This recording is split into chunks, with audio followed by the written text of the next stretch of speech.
As I had explained at the in an intermittent message to the group chat after last session, you guys uh, continued on to Serenlia, and a few miles away from reaching the base camp there, you had ran into Orvo Musgrave, and he was out with a few scouts of his, and so happened to have your sleds.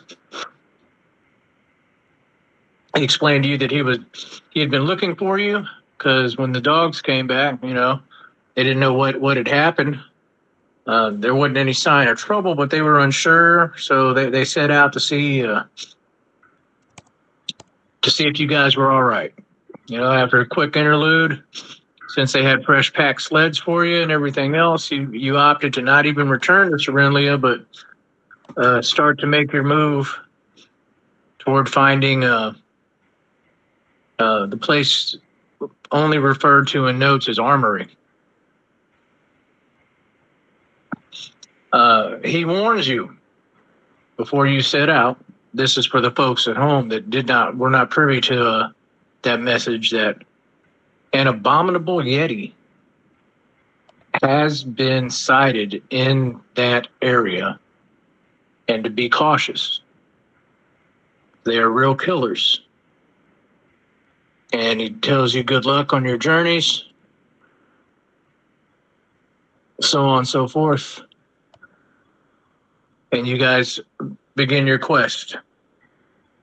Each of your sleds has 4 dogs on it.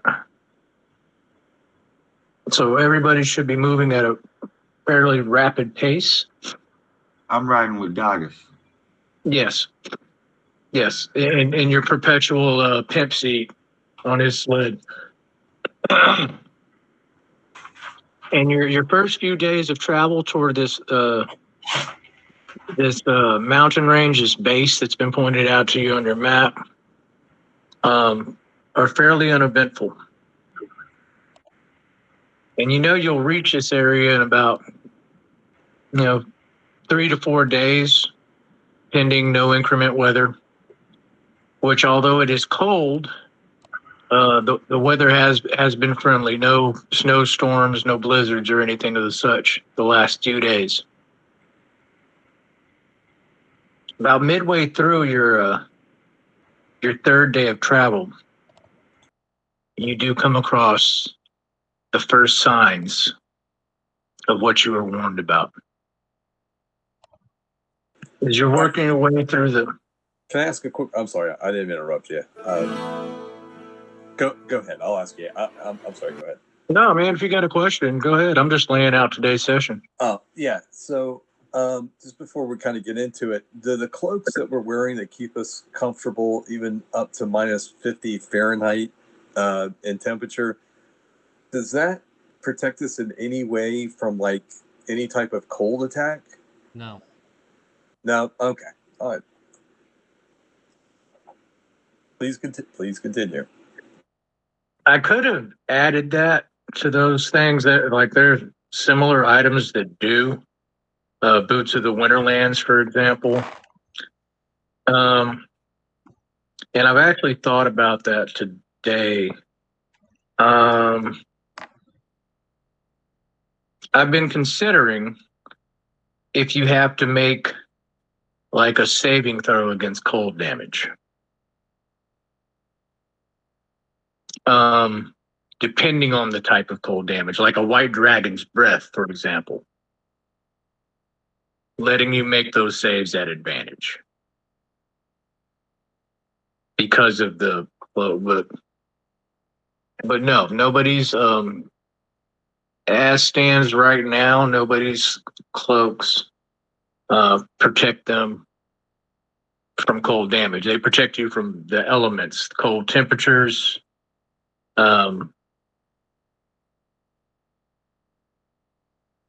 That's also why they don't take up attunement slots.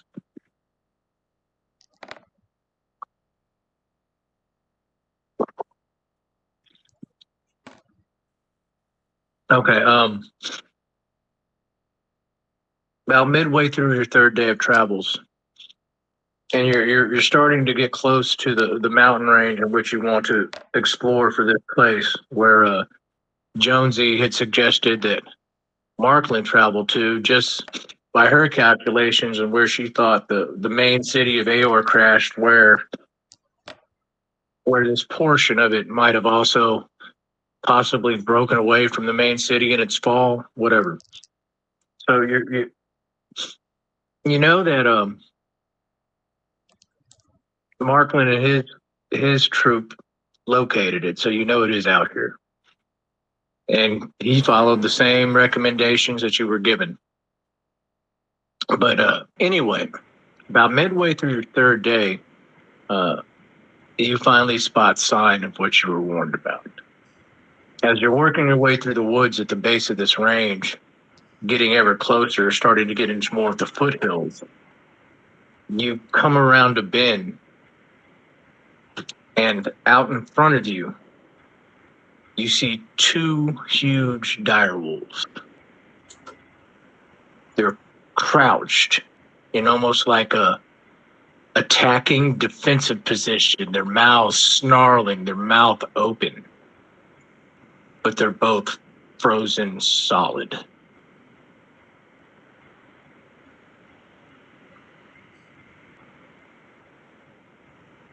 As you get nearer to them, you can see the remains of what looks to be like two other dire wolves, except these have been shredded and feasted upon. Their bones scattered about, hardly any meat left on them. Whatever devoured these creatures just tore them to pieces. There's a eaten leg bone laying off in the snow over here, a spine over there. And as you get close to where the two are frozen solid, Brew points down, and it looks like a blast of ice might have hit them. And near that blast of ice is a huge footprint. Now, the Yetis that you guys handled up on in Cerelia, I mean, these things are close to, 8 to 10 feet tall. They're big creatures. But the footprint you see kind of crushed into the ice in front of these frozen dire wolves is easily 3 times that size. So you're talking about a creature that, I mean, you all heard legends that abominable yetis are huge. But like, you would guess that comparatively, whatever left this footprint is closer to 18 to 20 foot tall. Massive. I bet that fella has to special order his shoes. That costs a lot of money. Goldie can take care of that for him. So, you guys continue on into the evening, and your dogs are starting to tire down. And it's just before sunset, as the sun is dipping behind the mountain range, you come upon an area that looks like it leads into a vale of this mountain range, where you find an old abandoned campsite where different fire pits were arranged and such. And it's just a small clearing that looks like it may have been used. Possibly by the team that left out a Balin post that first found this place. You're not sure, but you suspect that you're on the right path. However, the sun is setting. Your dogs are exhausted. What do you wish to do? Oh. I can ritual cast Liamon's tiny hut if y'all would like to, and we could get a good, long, easy rest. Sounds like a plan to me. That sounds like a good idea. That's what we'll do. Okay, someone go ahead and put the dimensions of the Liamon's tiny hut up somewhere.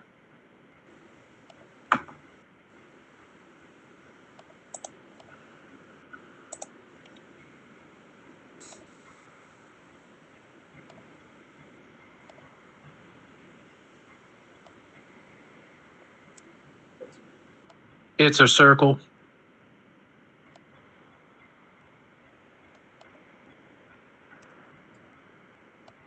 Okay, and now where would you want that? Okay, you're going to place it right there.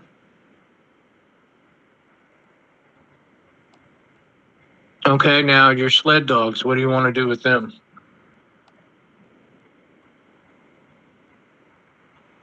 Oh yeah, I don't got no sled dogs. Well, we got 12 dogs and 3 sleds. How many people can Liam's hut fit? 8. It's,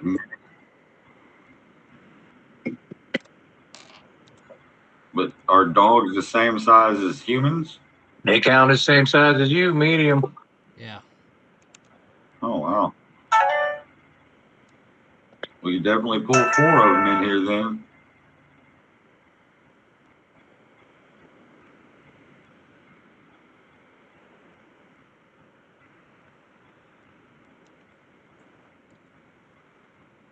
Okay, so let me get an icon for the other 8, I suppose.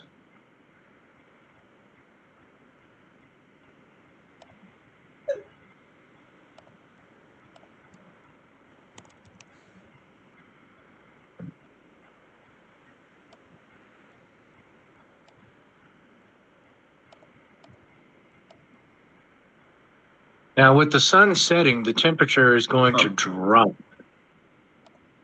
Inside the hut, you're fine. But outside of the hut, it's going to get well below 0. What are you going to do to keep your dogs warm? They have fur. They're probably plenty warm. I don't know. That's a Brug question. Brug is the wolf dog whisperer. Okay, Brug says we could build fire for dog or use thermal cube. They can huddle. I say build a fire for them. That way, nothing creeps up on them in the middle of the night type stuff. Anyways, you know what I'm saying? Fire keeps bad things away. Okay, That's a good. let's move us off a little bit from that campfire there, and we'll say we built the dogs a fire there, maybe cook some food. There we go. That looks good. Because inside Leoman's tiny hut, it's temperature controlled and nice. So we'll say that's one group of 4 right there. And then we'll get one more wolf icon over here. There we go. And that'll We got represent. 4 of them in the hut with us, right? Yeah, we'll say that's 4 dogs, and then I guess we got our 3 lead sled dogs inside the tiny hut with us, and maybe one more. Yeah. So give me one more dog icon outside, because we got our 3 lead dogs who Brug takes care of and has been training inside there, and these represent the other. Each icon is like 3 dogs. And they're tied up there to some tree trunks and such.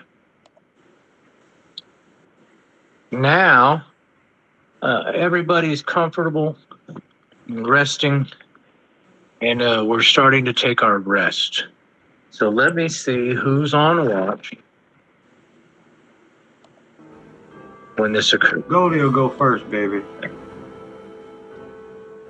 Okay, somebody go ahead and. Because Actually, I've got everyone lined out. I just need someone to roll a d4.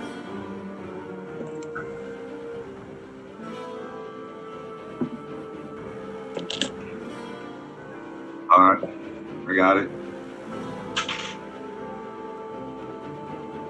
That's a 4. No, that's a 2. Excuse me, a 2. Okay, then Crimson. It is during your watch that you. It's quiet this night. The winds aren't even gusting that much right here in this vale. You guys are pretty well sheltered because of the mountain range. But you do notice some of the dogs outside look like they're being starting to kind of lift their heads and pace a little bit. I need you to roll a perception check. Yeah. Okay. 22. My boy can see it all with a robot eye. Oh, he cannot. He can see enough. Better He than sees most. well. He's noticed there's something going on. I had to find Well- my glasses. You walking outside of the hut? Yeah. Yeah, if the dogs are being, or if the dogs are getting worried, I'm gonna step outside and see what's going on.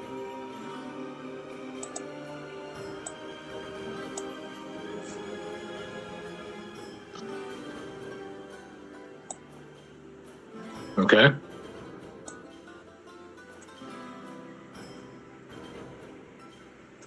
When suddenly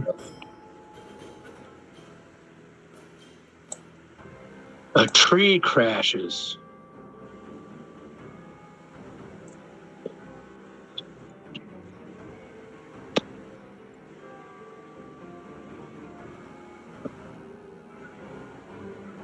And this beast comes much closer than you originally anticipated. It's almost like he just blended with the snow in the background.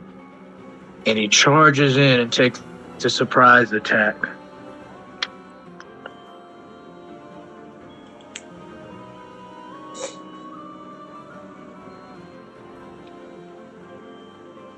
He yeets two of your dogs. Roof! One goes flying over your head. Roof! Another flies.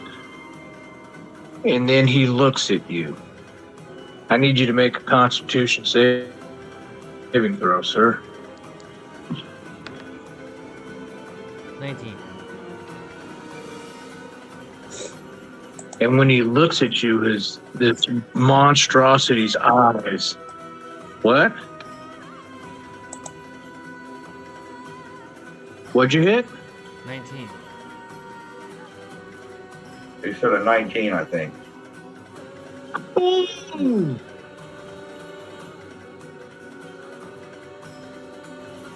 And you feel this bone-chilling cold grab a hold of you.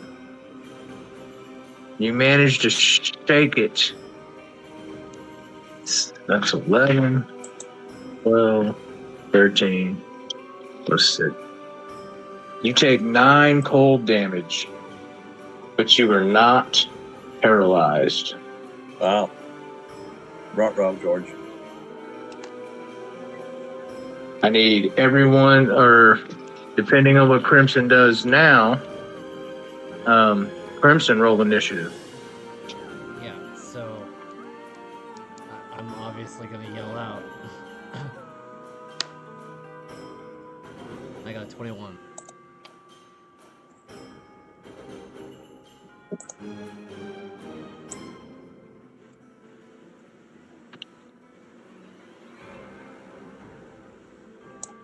All right, you yell out and wake everybody.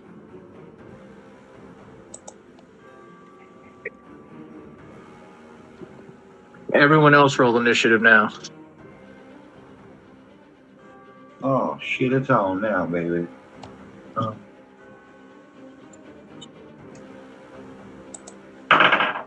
Oh. That's a 3 plus 2 or 5 for Goldie. Go to sleep, baby. Mike, what'd you roll? Dirty 20. Oh, shit, okay.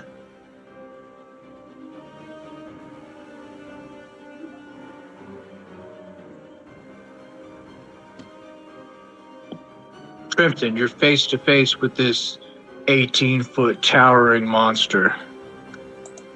not face to face, but like you see it, it just waded in and started wrecking dogs. Right, right.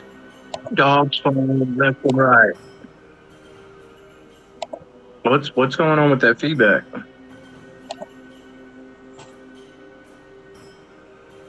What feedback? Why is there so much I don't feedback? know.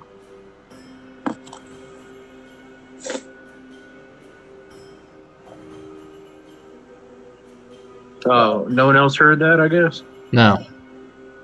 No. Okay, cool.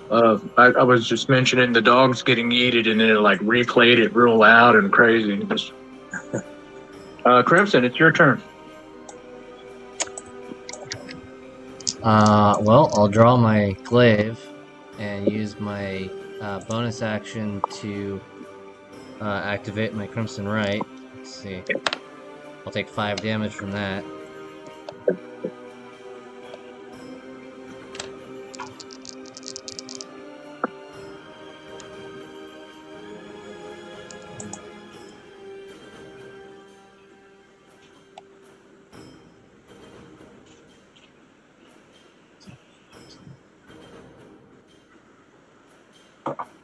That puts me within 10 feet, right?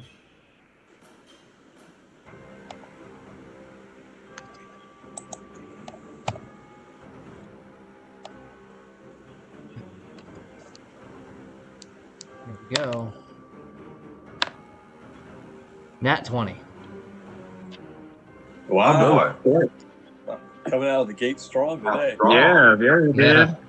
So that's 10 plus 11. 1,000 1, plus. 6, 27 as the base damage.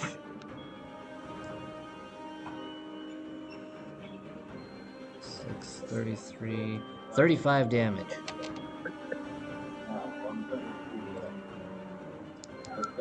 And then my second attack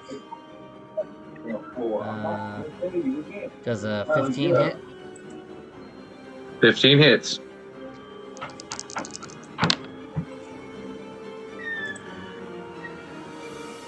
$21 damage. All right, and your bonus action attack after your crit. I used my bonus action to activate my Crimson Right. Ah, Yeah.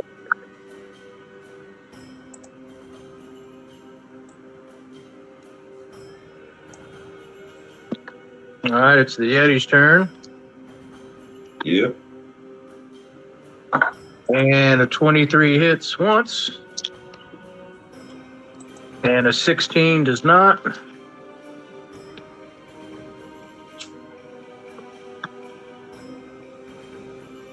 Oof.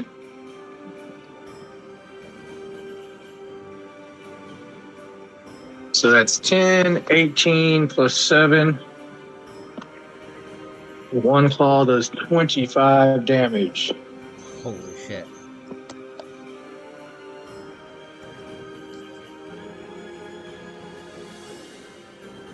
And he moved back to here, really. He's got moved over there. Dog, you hear this ruckus going on outside. And you see Crimson standing, fighting toe to toe with this 18-foot tall, just huge beast. What do you do? First thing I do is I am going to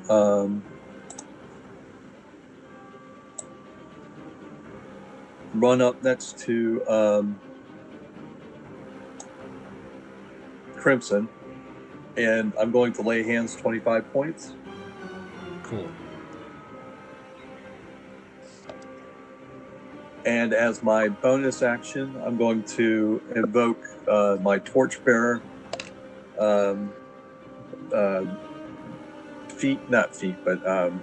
Your ability.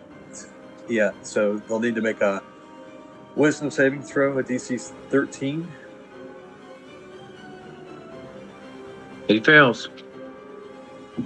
So he'll have disadvantage on anyone but other than me. And so that's my action, my bonus action, my movement, and since we don't have any double barrel bonus actions, I guess that's me. Let me make sure I moved everything here. So yeah, okay, there you go. Brew hops up, sees this creature. He's going to move 5, 10, 15, 20 feet to here so that he can cast Hunter's Mark on him. There's my bonus action. Am I out of the Yeah. bright light caused by the campfire? Oh. And I will. Campfire Should be what, 20 30 feet of bright light, right? 20 feet? I Okay. think it's 20 feet. Let me see. 5, 10, 15, 20, 20. It wouldn't matter. I'm 30 feet out. So 2 regular attacks with my bow with advantage because I'm invisible.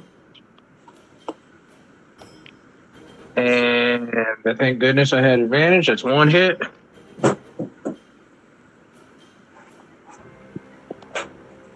One miss. And then my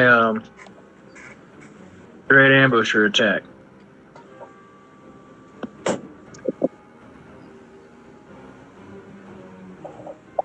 I created Oh 20 man, and 16. You see them? we're on the Holy good shit. train today. Okay. So that's the first attack does, wait, that's the D8 and a D6. Thank you. 9 plus 4. It's 13 for the first attack. Now, this creature already acted, so I don't get my surprise attack bonus damage. However, that's 13, so that's, I do get my Dread Ambusher D8. So that's 2 D8s and a D6. That's 16, plus the 6 is 22, plus 4 is 26 base. And now I go 12 more. So that is 38 damage. Wow.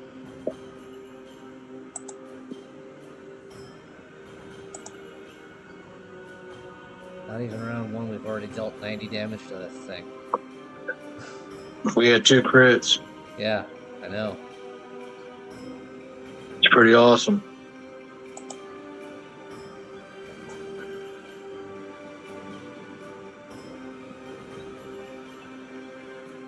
And that is Bruce. Wait a minute. I moved 15. Okay, now I'm going to move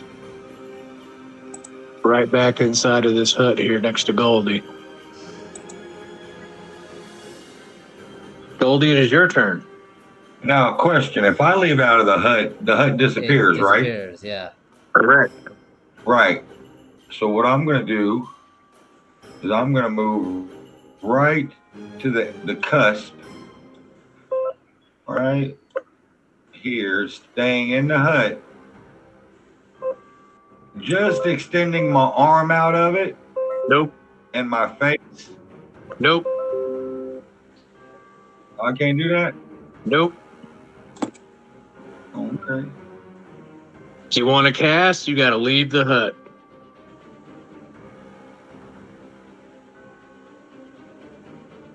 You'll have to step out. No magic will pass through that barrier. You can stick your hand out and say the command word, and it's not going to work.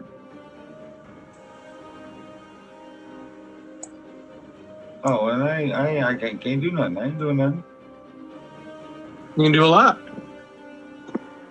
No, because if I can't get bardic inspiration because that's magic. They can't go through the hut, and I don't want to step outside the hut because we still got the rest of the night. Do you have any other So kind you of like can ritually range, cast range it weapons? again after the fight. Oh yeah, I guess so. Step out of the hut, And I'm gonna cast Firebolt. At it. Okay, roll it up. Hold on, dude. I'm gonna take a picture of this and send it to the fucking group chat. Hold on. Did you just so crit? let me turn my camera on so y'all can see that I'm not bullshitting here. But yeah, I just critted. Wow. Wow. So that's 20 plus. 2d10. Hold on.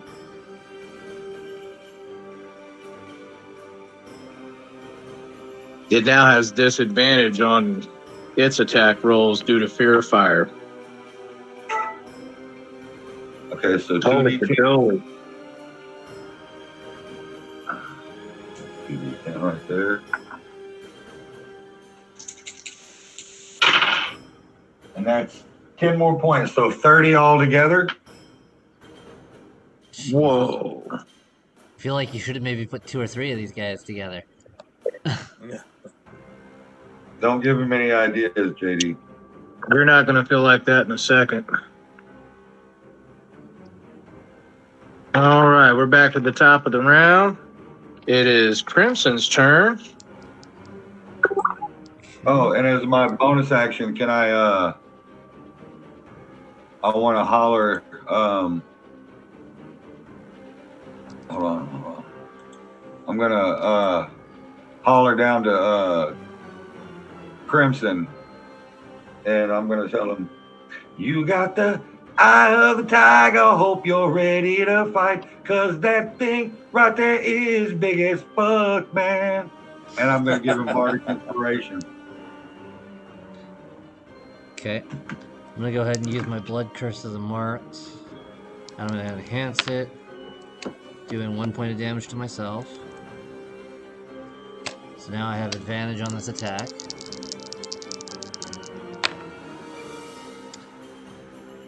Uh, 18 will hit, yeah? 18 will hit. Okay.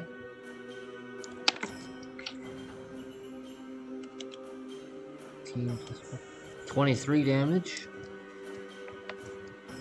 Oh, actually, wait, Jesus. sorry, 23 plus 5, 28. Wow. Because I get 2 of my right damage with it. With the mark.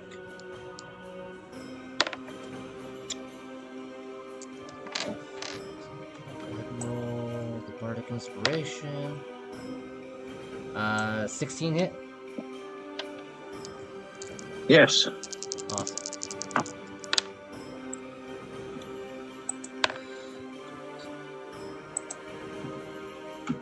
That's another 22 damage.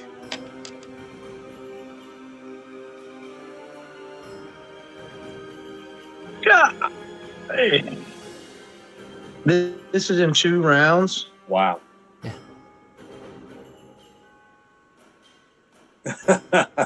What were we talking about at the beginning of the session about that tightrope we DMs? Yeah. Holy shit. I told you. Okay. I need a 30-foot comb emanating from the Yeti's mouth. And if Still positioned alive? right, I think God that's damn. all of y'all.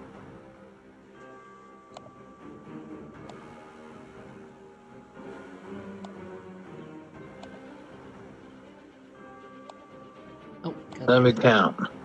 Whoa. It's okay. The grid didn't move. 5, 10, 15, 20, 25, 30. Yeah, that's going to hit all of y'all. God damn it. Sorry. Hey, language. We're a kid-friendly program here. No, we're not. Do you sound Okay. I need everybody to make a con saving throw. Who wants to go first? Nat 20 plus 3 for 23. Okay. –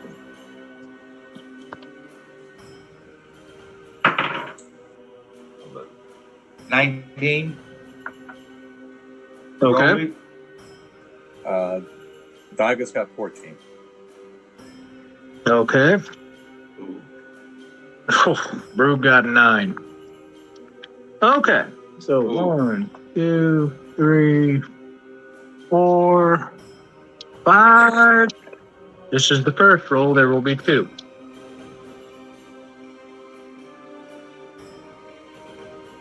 Eight plus 8 is 16. Plus 1 is 17. Plus 3 is 26. Okay. 26 plus 4 is 30. Plus 37, 38, 39. Plus 6 is 45. So, Crimson, you take, you saved, correct? Yes. You take 22 cold damage. Okay. Goldie, you saved, correct? Yeah, I guess I got a 19. You also take 22 cold damage. Fuck. Dogus, you take 45 cold damage. Wow. Okay. Jesus. And Brug is going to use his reaction to cast Absorb Elements and also take 22 cold damage. But I failed.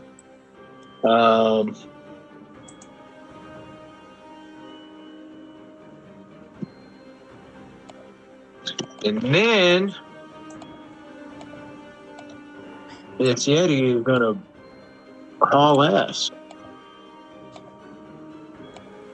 5, 10, 15, 20, 25, 30. Incur a opportunity attack from Crimson and myself.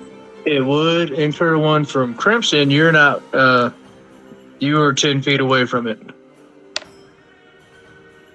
According to your positioning, because you came right up next to Crimson. Crimson was 10 feet away from the Yeti.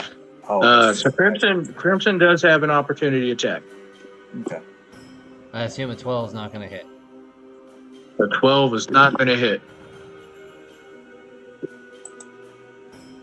It is your turn, however, Dogus. Oh, wait, he's got 40 foot of movement. My bad.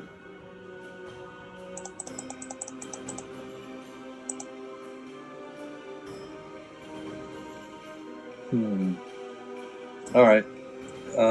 I am going to.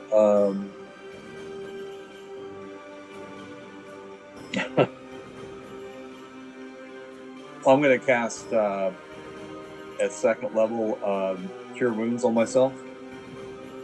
Okay. And that will bring back 19 points. Okay, that brings you up to 24. I will, as a bonus action, drink a health potion. You have one, correct? Okay. That's right. I've got one. And let's see here. Inventory. That's a 2d4 plus 2. And that's going to be a 4 and a 4. That's 8 plus 2. That's another 10 points. You're back up to 34. Yeah. And I think what I'll do is as my movement, I'll move back to here. Okay. Oh, I'm sorry. I'll move back to here. And that's my round. That was at level 2. Let me mark that off. It's good.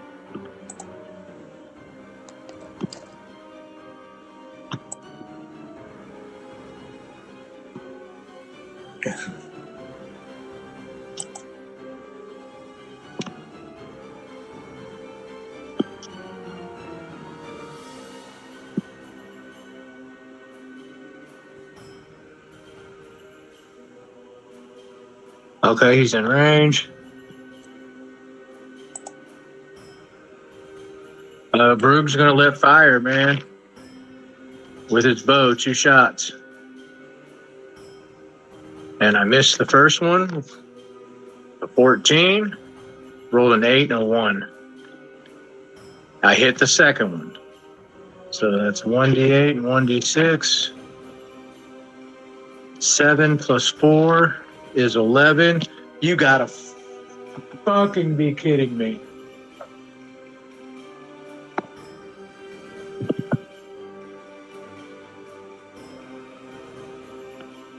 Okay. You see the big creature staggers. Broog's arrow hits him in his back. But he's still fleeing.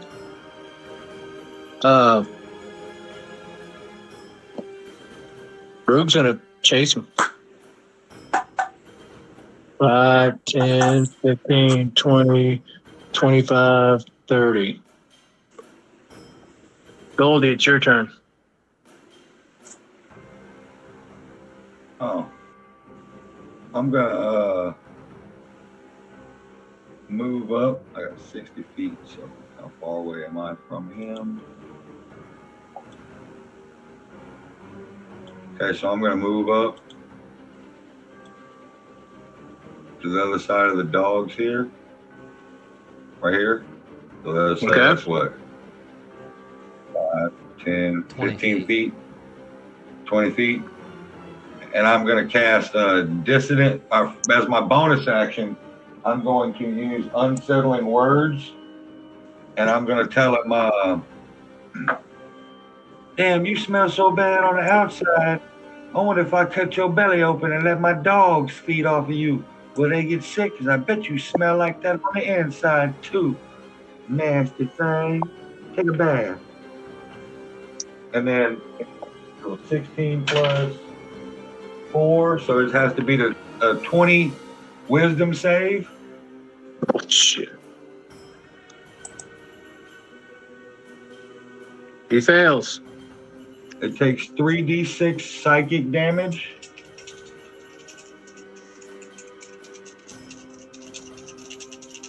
And it has to run away from me immediately as far as its feet allow from me. Oh, 4, He's already doing that. 4, 2, 5, 5, 6, 3. 9 points of psychic damage. And he didn't run anywhere. He takes 2 steps, and you see the beast tumble into the snow. Jesus. Like,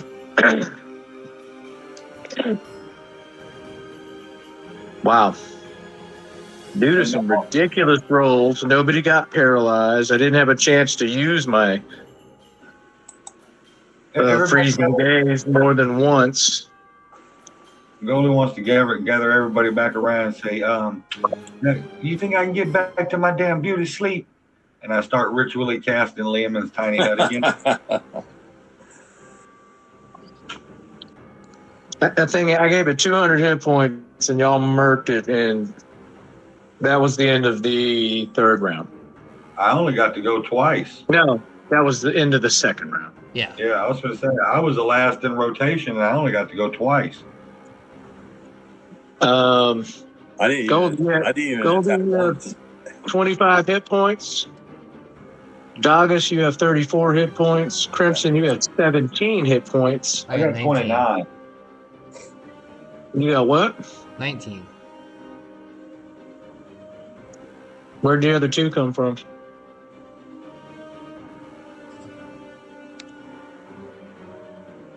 I don't know where you took the 2 off. I had you at 39 because of your 1 point from drawing your glaive.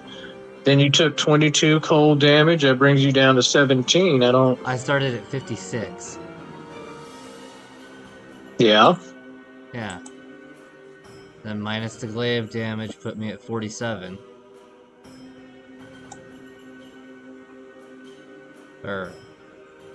No, you got hit too, bro. Yeah. For 25, which Yeah, took you and down to then- 15. No. And then Michael gave you yes. And then Michael gave you 25. Yeah. Michael Because you Caine. also took damage from the cold glare. It didn't paralyze you, I but you know. took damage. You started at 56. Then you took 9. That had you at, oh, that's where I messed up. So, yes, you were at 19. Yeah.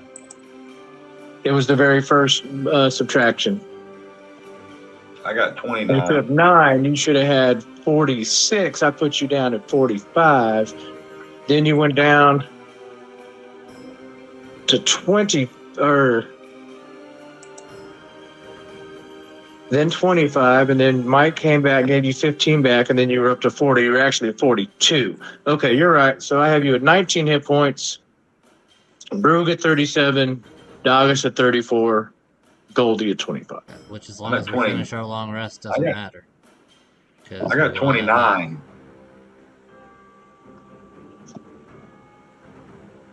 You had 47 minus 22. How do you have 29? You said we traveled for 4 days? I started at 51 Why did I have you at 47? because that was what we ended up as the last bit of last session. Ah, okay. Okay. My apologies, sir. Okay, so everyone else is right? 37, 19, 34, and 29? Yep. Okay. Goldie is erecting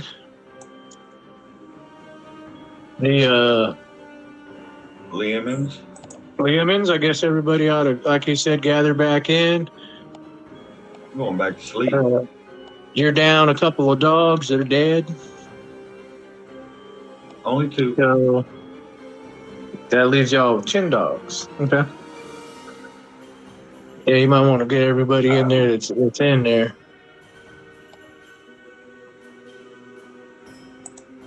Well, we won't be needing that second map, JD, Yeah. because I planned on ambushing him and him coming back later and attacking y'all again.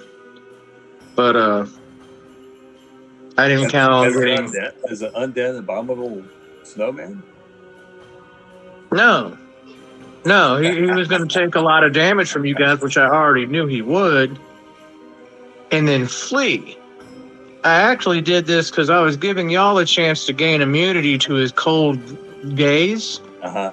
Because once you saved or you've been, like, even if he's paralyzed you, if like somebody lesser restoration you and ends it, Mm-hmm. you're immune for 24 hours. Uh, I'm trying to help y'all out, and obviously you didn't fucking need it.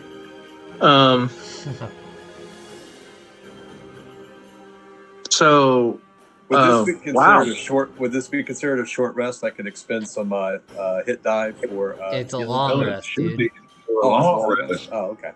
That took that fight took all of 40 seconds. Yeah. Not even that. It was 12. I'm just giving buffer zone. Actually, it's an interrupted long rest.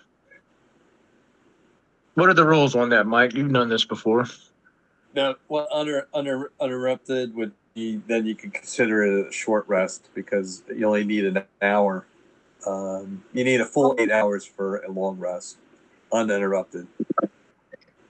Yeah. Or So we we could go start- back to or we- sleep or we and could start- take another 8 hours. Or yeah, we could just. Can you do that? Okay. Yeah.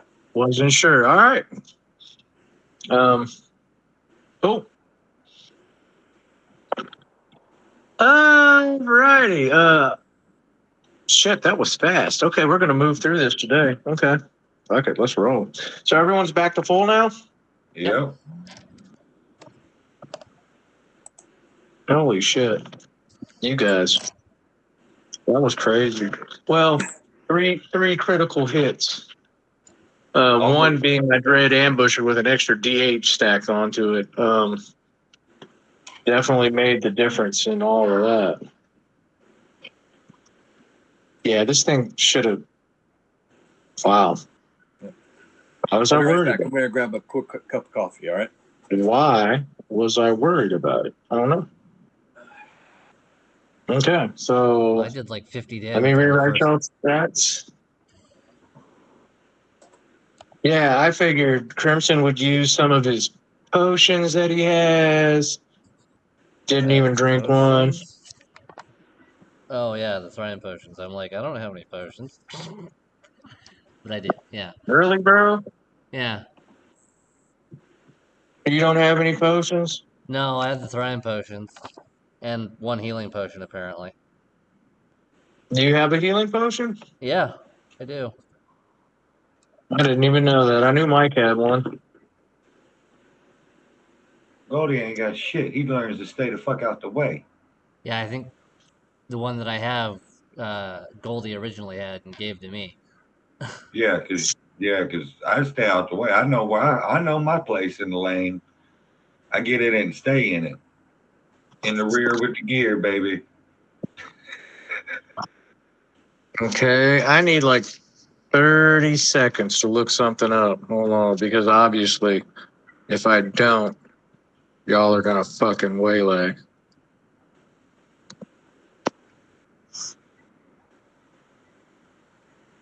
Hold on, that's my wife. I'll be back. Heard.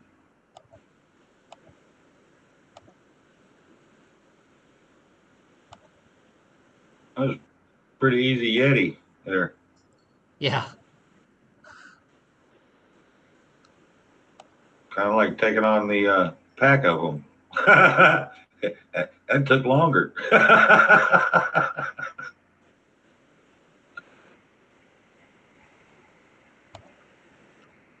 Well, it looks like we're going into next session already, JD.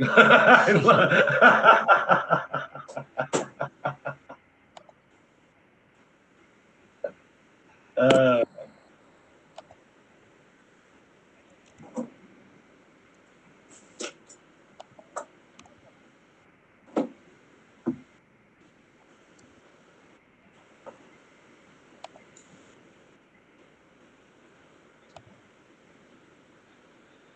yeah, I think we've blown through what he had planned for today's session, so we're going to start playing next week's session here in a minute.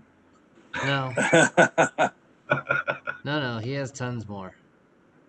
Yeah, he's got like 3 or 4 sessions planned out. Now, Easter weekend, I will not be not this coming. I'll be here this weekend. This weekend coming up, but the following weekend I won't be here. Easter weekend. On the 20th. It'll be Easter is on the 19th.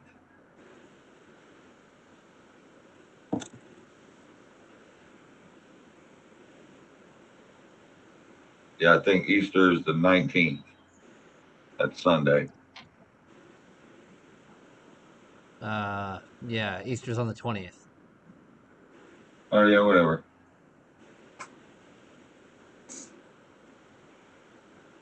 That's fine. Yeah, I'm leaving. I'm going out of town that Friday, Good Friday. That's all right. Did you see my message about wanting to start another stream, Mike? No. What are you talking about? Because I'm gonna have weeknights free now. I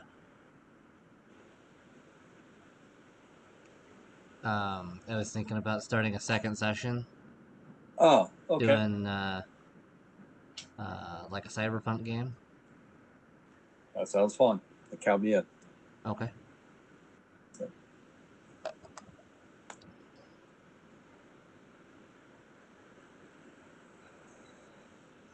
Is it going to be like the same Cyberpunk that we were playing before? I was thinking we'd do Shadowrun. It's a little more crunchy. The rules are a little bit heavier, but I like Cyberpunk because, or not Cyberpunk, but Shadowrun because it also incorporates magic. It's a D6 system. Oh, okay. You'll get a pool of D6s based on whatever your stats are.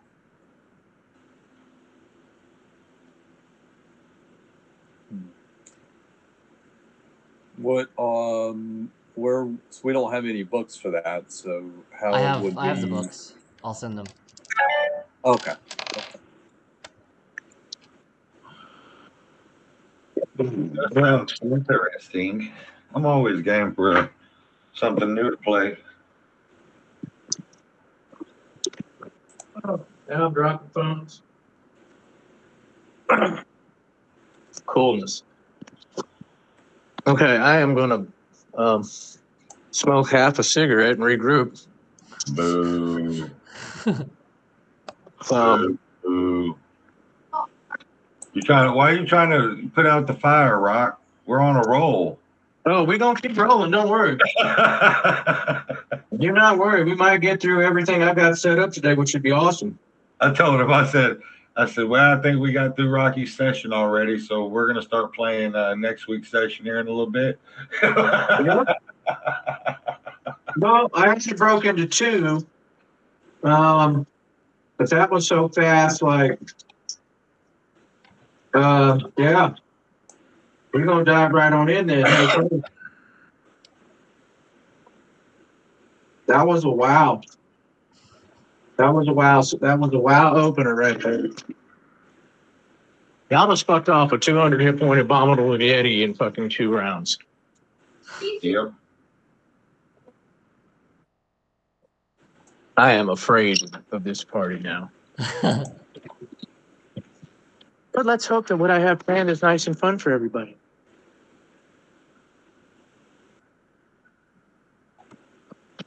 Okay, I'm gonna yell at my kids with you. I can narrate a bit while we're traveling. The next day,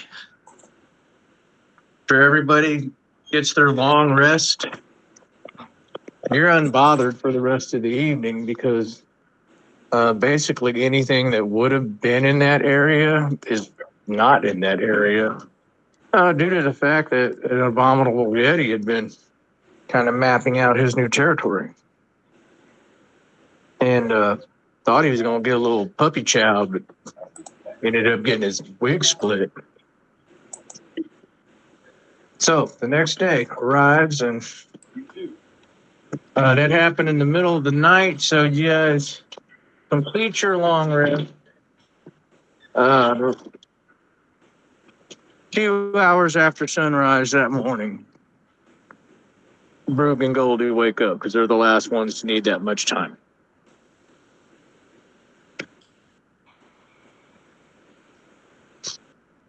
And after resituating the dogs, we'll leave 4 on Crimson's because he's the heaviest, and our 2 sleds will go down to 3. And you guys begin your travels.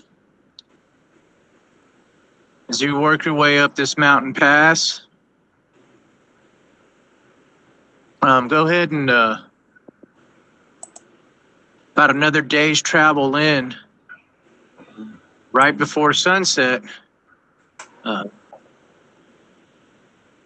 Also, as you're starting to get up into these mountains, the terrain is getting much more cliffy and rockier. You're having to find and pick places to get the sleds through. It's definitely slowed your travel a bit, but while you're up on the ridge of one of these lower hills, you see something off in the distance. And stuck in the side of this mountain, it looks like an unnatural shape, maybe a structure, kind of jutting out off the edge of this peak that's probably a few miles away still. That's straight line a few miles away, not straight line, not moving around mountain passes and all that to get there. So you're forced to take one more night's camp and you're fine. And then that next day, as you're working your way through these rocky terrains and peaks, you get to the base of that peak and you can see that there, it looks like you guys might have to make a climb. But you have all your climbing equipments and such. but you definitely now see it. It looks like there's an unnatural hunk of land that is almost just embedded into the side of this mountain, and you can see just on the edge of it a structure. And as you guys get to the base of this mountain where you think you'll have to climb, ironically, you already find climbing ropes hanging down. Man, Well, I'm definitely going to take some time to inspect to see maybe how long they've been there, what condition they're in. You know, would I be able to do that? Give me a nature check. poke him with a stick, brother. Yeah, poke it with the stick. Survival. Examine There you that go. thing. That's going to be a 6. You don't know how long they've been there. Okay. They look like ropes that have been there. Like you can see where they've pittened off on the way up this cliffside. It's probably about a let's go with a 70-foot climb Okay. from where y'all are at to the top.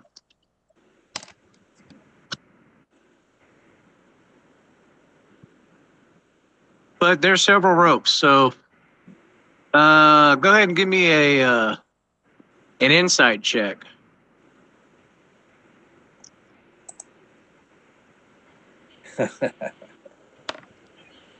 Uh, 5.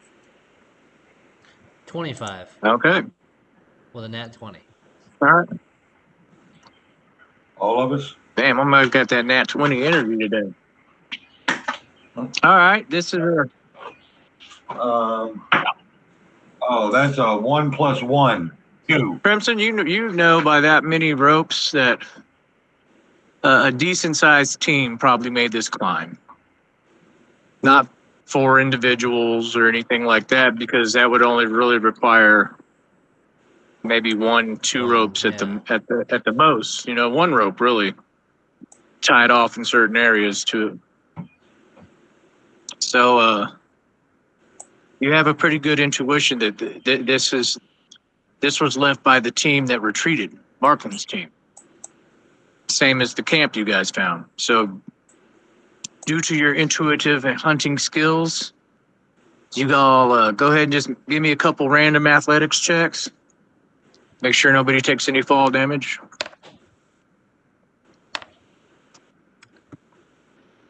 14. 18.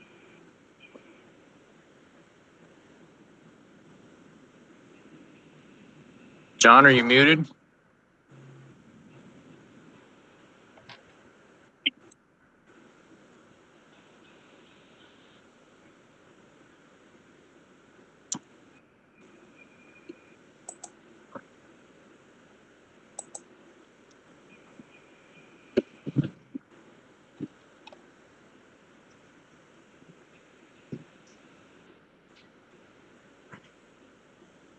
John?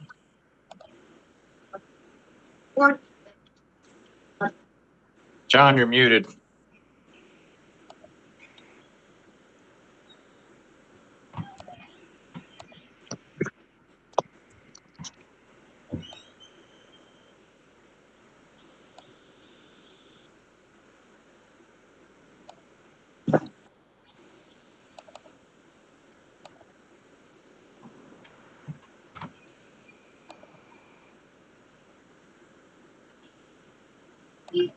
John?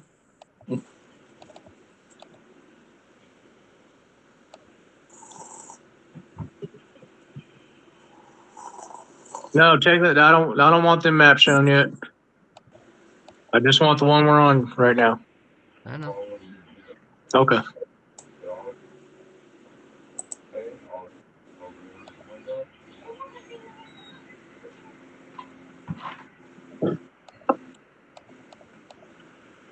Sorry, dealing with kids.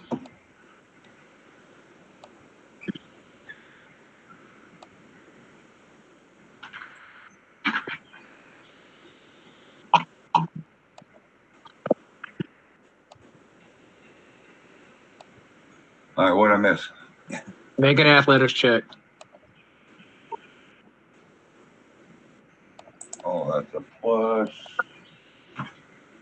Blue. Not very good. Oh, that's a nothing to that. Oh, that's a 7. Okay, make a dexterity save. Yeah,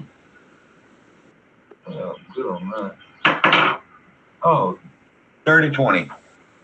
Okay, about halfway up this climb, Goldie hits an icy patch and slips. Mm. He starts to fall, but he manages to catch himself with his tie-off equipment and take no damage. But as you crest a ledge, you can see the base of a building almost embedded into the side of this mountain. You can see where this thing hit. And then a little higher up, sticking up, is the structure that you guys spotted from that distance, kind of off to the side. And this is a large stone building. And as you approach, there's a set of stairs. You can see where it's just kind of like crushed into the side of this mountain. However, the building looks amazingly intact.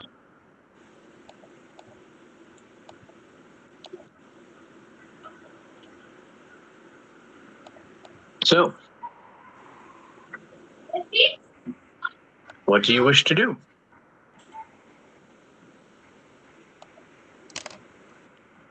I'm trying to find the map. Oh, we're in.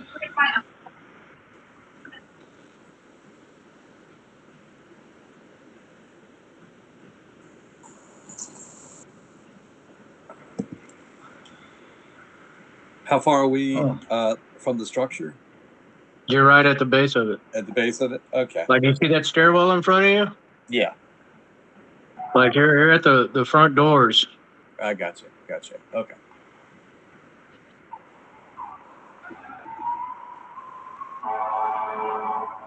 Lead the way, gentlemen. Okay. Do we have a marching order? I think that's I'm not in the back, but close to the back. I'm in between Crimson and Dagas. Okay. Because I'm sure Brugge is going to go out front. Yeah, Brugge will do that. He's used to scouting first, so Brugge ascends this stairwell right here. And as you guys come through the front doors of this place, this is actually the front door that Brugge is approaching now. This was like, just part of a walled building. But as he gets to up here near the front door,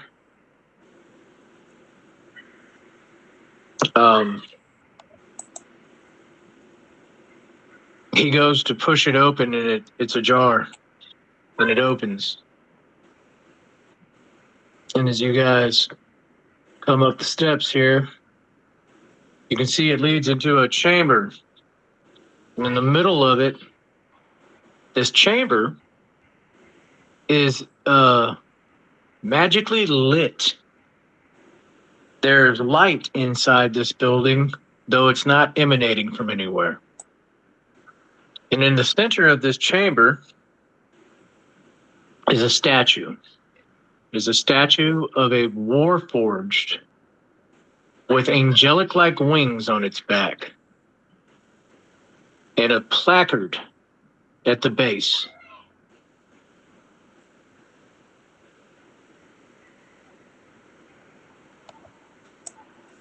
Oh, shit. That's your people.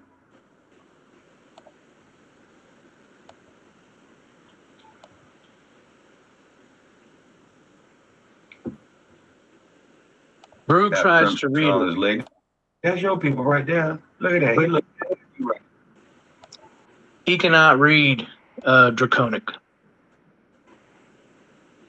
Oh, I can. All right, Goldie, as you approach that statue and begin to read the placard, it says Armory. Home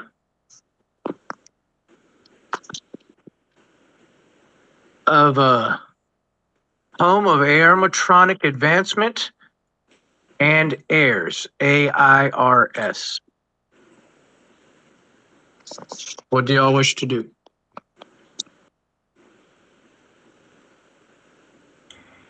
Oh, these are your people, Crimson. That fella looks just like you. And it says here that we are indeed at the right spot in the location that we were trying to locate here, the armory, and something about some AIRS, AIRS. You know anything about that, Crimson? Um,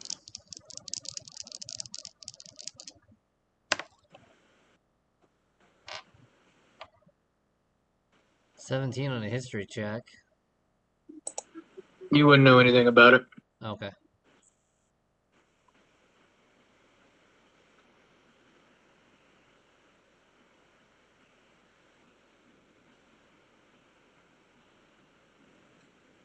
So which way y'all want to go? What do y'all want to do?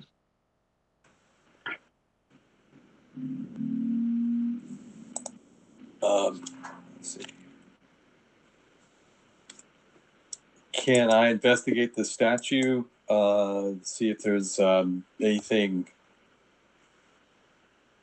abnormal about it. Sure. Okay. That's what I'm going to do is investigate the statue. Okay, you're checking it out. It's not giving you any kind of paladin vibes. It looks like a statue. Okay. Better be safe than sorry. Well, gentlemen, left. So to the left there's a door, and to the right there's a door. Yep. Okay. And then there's a. You can move straight forward as well.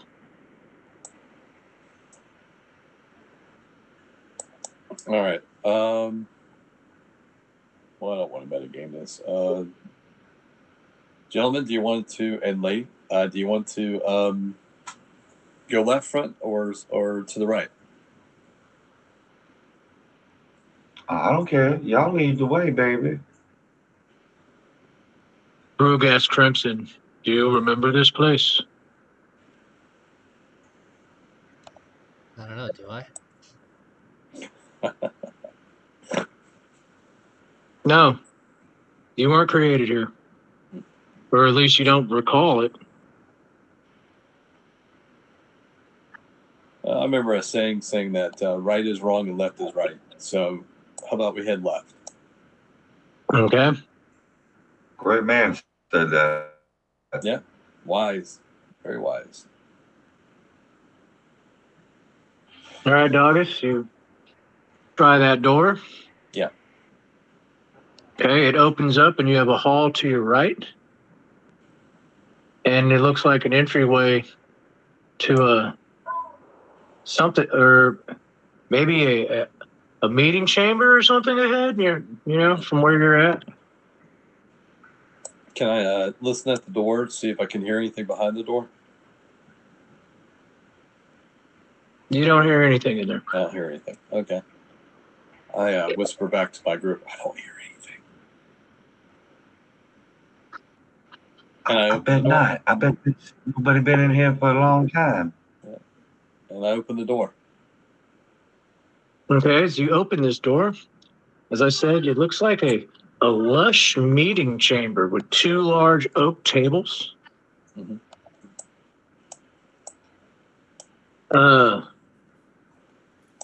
There's old decaying platters of food along the walls here. And you can see parchments and paperworks on the table. Specifically, two leather folders.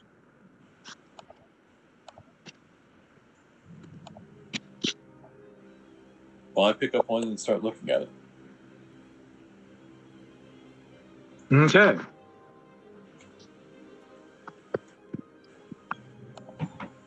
High or low, Michael? I'll take low. Okay. When you open the first one, you can see a formal letter written there. It says, "For the council, Wait a minute. What languages do you speak? I speak Common, Draconic, Elvish, and Infernal. Okay. It's written in Draconic. That was the language of Eowyn. Okay. For the council, and this letter reads, we now understand it is the shards that are the link to sentience.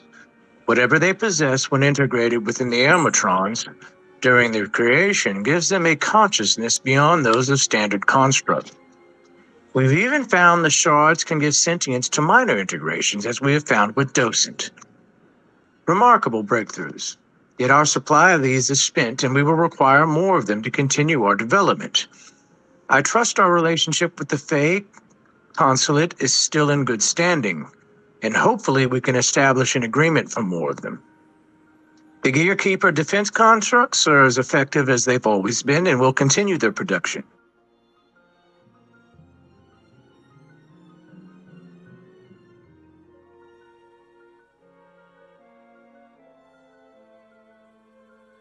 For AO, animatronic developer, Kia Toyotop.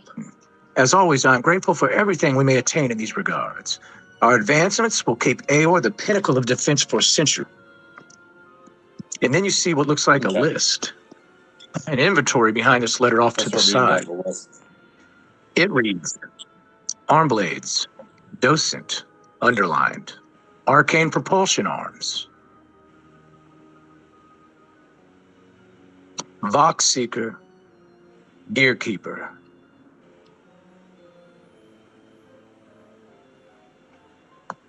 Okay. That's the first folder. Yep.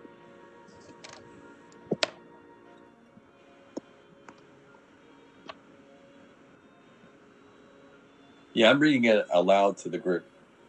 Okay. Do you pick up the second folder? It's placed on opposite sides of the table.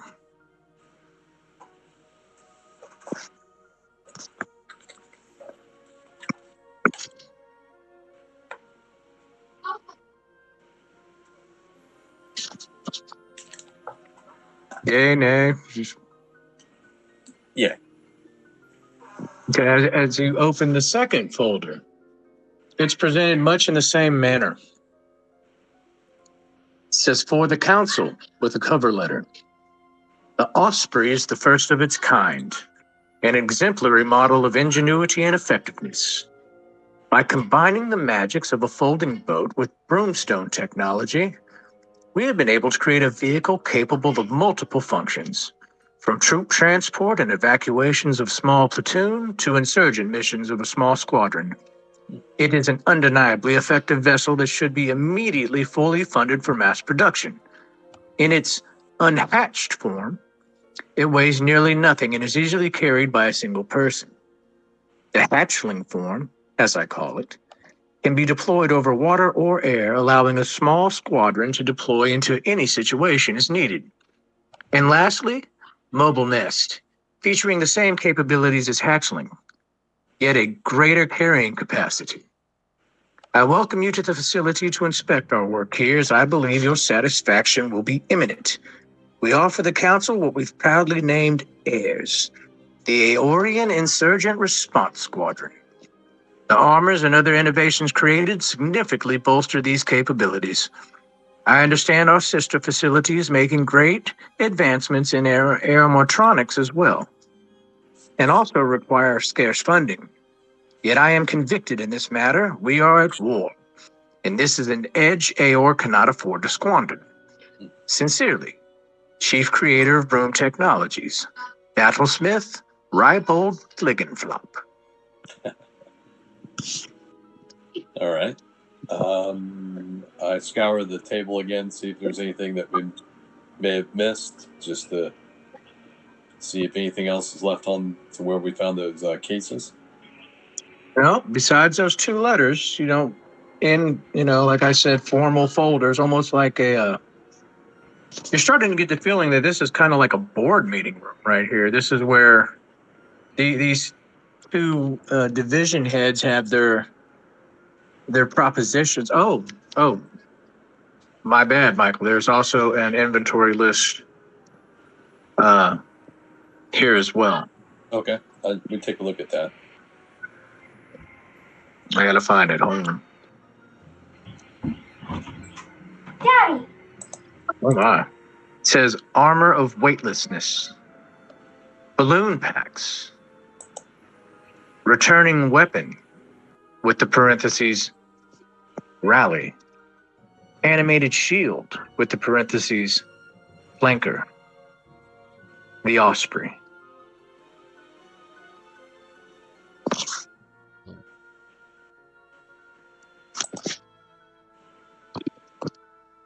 So you're sitting there reading this. On. And you've collected that. Okay. What do you guys wish to do now?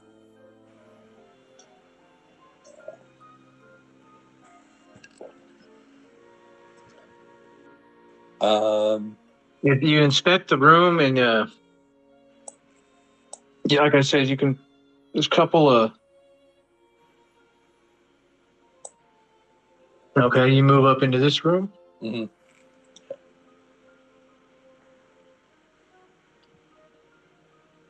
I'm basically doing a sweep, you know. All right. Okay, you're moving around in this room and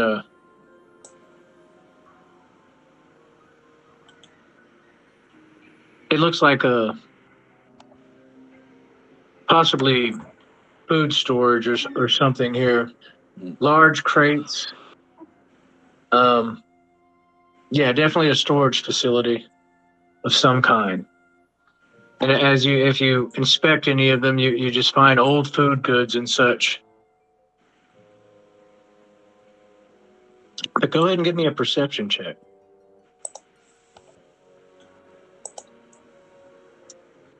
Okay, it's a 21. Okay. You think you hear music as you're moving further into the room. Actually, as you get closer to this opening right here, you definitely hear music. Okay. Almost like a. Wait, that's the level up. Okay, never mind. No, you don't. I'm sorry. That's okay. I thought I start humming to myself, thinking it was outside my head, but it's actually inside my head. Okay. So you do it, yeah. You don't hear music there. You do an inspectory look around. Yeah. And you find nothing of merit in this room. Do you continue to go up, or go back down from whence you came? I'll leave it up to the group because I feel like I've been. So somebody has to take charge, and I'm the DM, so I can't really do it. Hey, I let the stallion run as free as possible in the field while still having a good lead on him. All right. Well, since I see Crimson going up into this room, I'll come up right with him. Okay. And you come to a spiral stairwell leading up. Okay.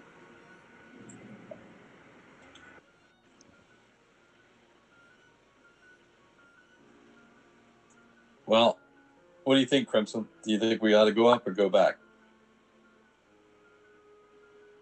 Probably ought to go upstairs. Okay. Well, I'll follow him upstairs then. I'll be right. Okay. Everybody, you follow this stairwell up and it takes you to a door. And on the next map over here, let's get everybody up here.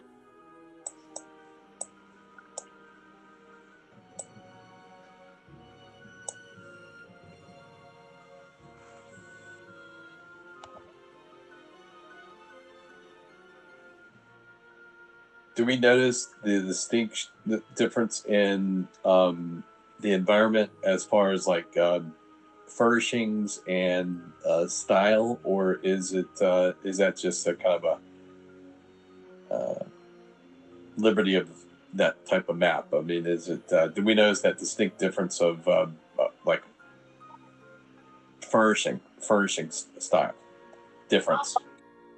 Okay, as you walk up these stairs and come through this door, you enter a room that obviously looks like some type of a workshop. Okay. As you glance to your left, there are windows, and you can see that there seems to be what looks like maybe a type of launch pad. Because, or something. JD, let me get my boat icon. It's right there.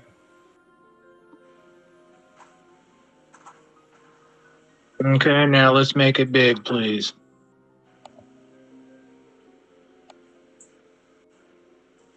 That's good right there. And it's actually sitting over here like this. And this, you look out the window outside, there seems to be a boat out the windows. You walk into this chamber. Mm. Like I said, it looks like a workshop. There's parts and tools and a table to your right. What looks like blue little crystalline stones on it, where they've been chiseled and worked.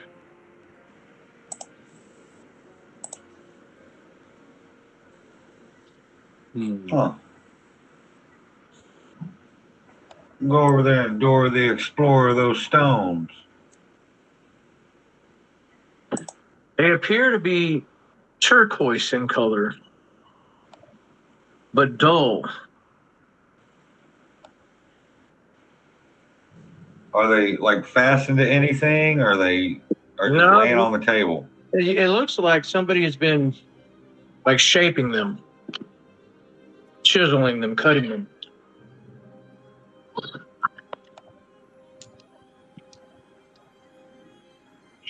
Huh. These would make some pretty Do they jewelry look right like here. brimstone, or are they just Yes, okay? yes, they do.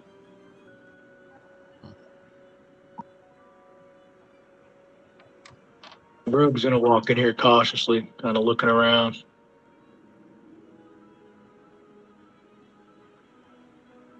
At this point, I'm just wondering where the defenses that Markham mentioned are. Yeah, y'all didn't go that way. Yeah. But yeah, that's good to wonder. They're there. Oh yeah. What I did, I put it on the back of that. Yes, I did. Yes, I did.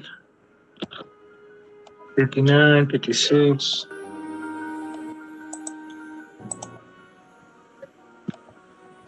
And 51. So, Daga, as you're looking around in this room, there's a couple things that catch your eye, just because of where you're at. Right there at that table where you're next to, on a stand, is a beautiful silver and gold gilded shield with with what looks like a broomstone centered on it.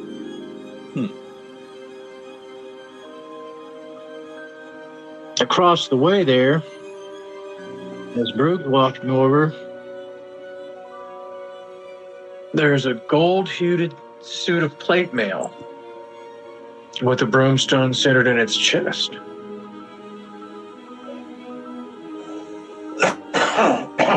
What kind of arm? Plate mail. Plate now. Plate. Okay. And you can see many notes and such on this work table in the center of the room here. Crimson, what are you doing? I'm pretty much just kind of standing there where I'm at.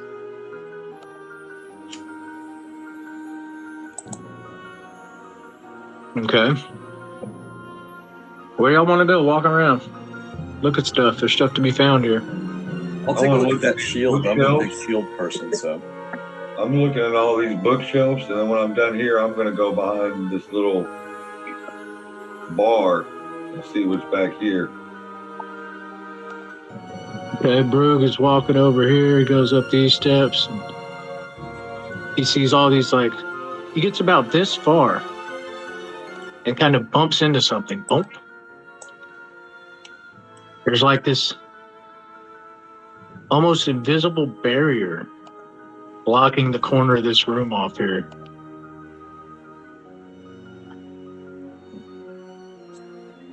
He comes back down.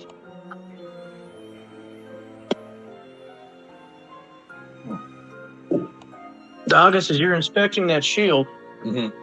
when you look on the inside, inscripted in the metal is the name Flanker.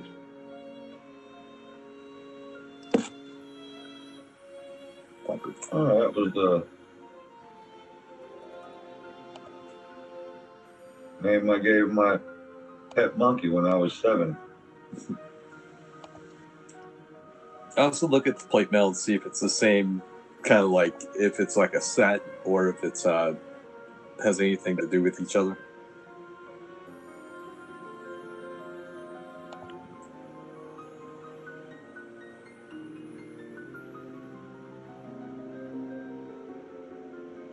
Are you next to that other window? Yeah. So you look up from outside that window there. It's out there where that boat is rested. And now you can see Mhm.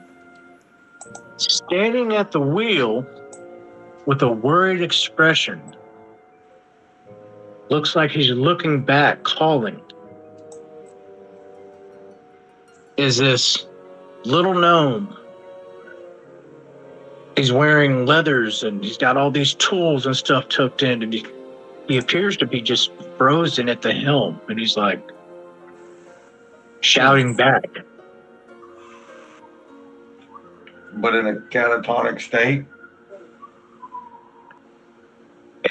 It's hard to say. He's not moving at all. Are the windows able to be opened or are they fixed? Well, if it wasn't for the crates and workbench and all that in front of you, I mean, yeah, you might, yeah. It doesn't look like they're able to. Okay. Do I notice frost on the windows? The normal amount that you would see. Okay.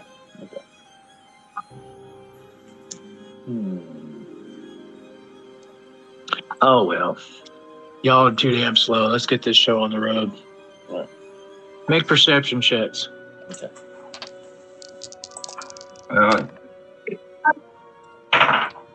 Nat 20 for a 21. I got a nat 20 for a 25. I Both got of a y'all. nat 6 for a 9. Nice. Dogus, you're staring at that frozen gnome at the wheel of this ship. So you don't really notice it. But Crimson and Goldie do. They see something move out from behind this ship here. A dark form. And you barely see it, Crimson. You see it again race through this last window. It races by this window. When suddenly you'll hear a loud growl at the top of this staircase. Right here. Okay. All right, JD, go ahead and give me the, yep. And what comes Yeah. pacing around the corner, it's a large creature, so it's going to take up a little more than that. Is this huge, You well, not huge, but large, cat-like looking creature. And whipping above its head is off of its tail at the end of the stalk is an eyeball. Can you use the one that I sent you that had just the full outline instead of that token so they can really see what it is? you You know know which what one? a displacer pool? Yeah. It's not a displacer beast. Get rid of that token. I know. It's a displacer, like It's not a displacer beast. You got the Xanathar of Pumas finna shoot incinerator eye beams at us. I've got an Aeorian Hunter. More specifically, an Aeorian Absorber. So, yeah, that's And not. The Death Star. Yeah, that's not what's at the top of that stair there. JD, can we use that token I Yeah, sent you, or it's working just on the it. outline? Hey, no need to get snappy, bro. I'm just asking.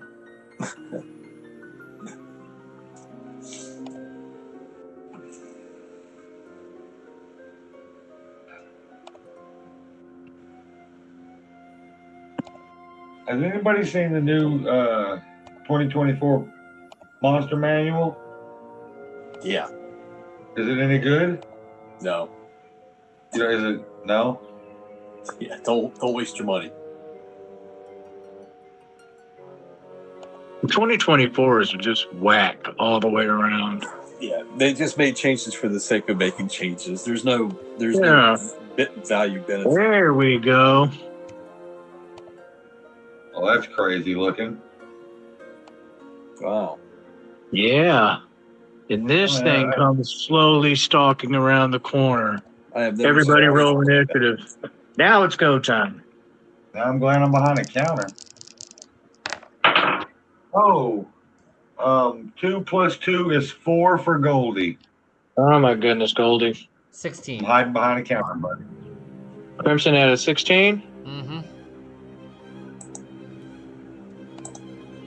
The thing probably can't even see. Well, I guess it does have a Death Star eye. Okay, that's the same as it. Let's do a roll off real quick. Crimson and the Aeorian Absorber. 19. Okay, it's going to go first because I rolled a 16 plus 4. It's a 20. Okay, Absorber. Oh, well, if we're adding, then it's 21. What? 21 if we're adding things. Oh, you rolled a 19. Yeah. Never mind. Absorber will go after Crimson. Dogus, what'd you roll for initiative? 23. Holy shit, Dogus will go first. Let's see if Brug is worse than going.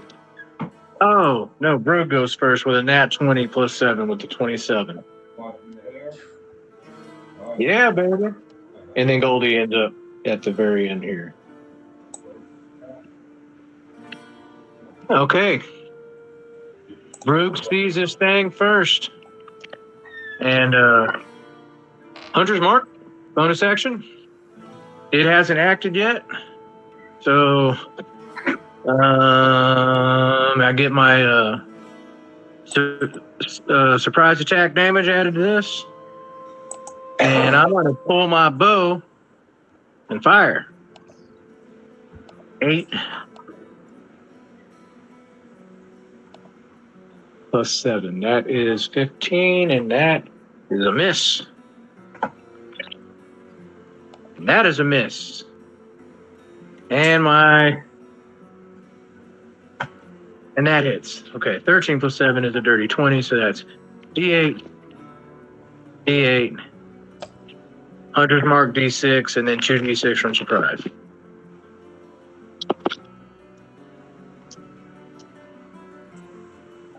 And I rolled like shit. 7 was 3, that's 10.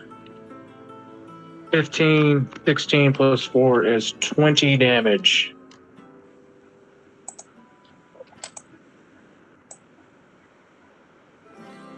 And then I'm going to use my movement because I have 40 feet this round. Why is it not moving? There we go. 5, 10, 15, 20, 25, 30. And I'm posting right there. Okay, it is it's one first level spell. 3, 4, 1, 2. Cross that out. Dogus, you see this beast come around the corner at Brug. fired at twice, and it was just like dip, dip, and then the third one hit him. Okay, let's see. All right. My turn? It's your turn, Douglas. Okay, just want to double check. Okay, so I am going to I'm going to go here for my movement. 1, 2, 3, 4, 5, 6. That's 30 feet. As my bonus action, I'll do my torchbearer and have the creature make a wisdom saving throw. Okay. Just want to make sure. Wait a minute, I just want to make sure. Yep. Okay. Good. Okay. It says. Okay. No worries. And as my action, I'm going to cast Bless. And I think because Brooke moved out there, yeah. So he's like just out. So the Bless will be on Goldie Crimson and myself. Okay, Goldie, Crimson, and yourself all get blessed. Yeah. All right. And that is that's my turn. Crimson, it is your turn. Okay. Draw my glaive and activate my right with my bonus action. Ooh, I did 6 damage to myself. Wait. All right, I got you at 50. Yep. And then 5, 10, 15, 20, 25. Here we go.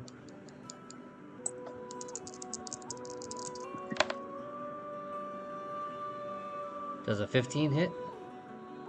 Nope. Okay. Next attack. There we go. 10 plus 4. 22. Does a 21 hit? Absolutely. Okay.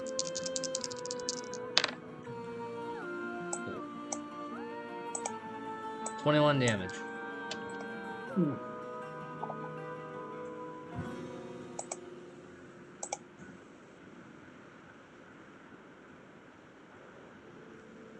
Okay. And that's me.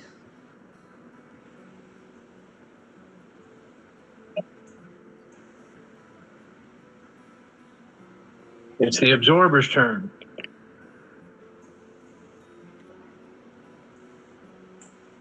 Let's see.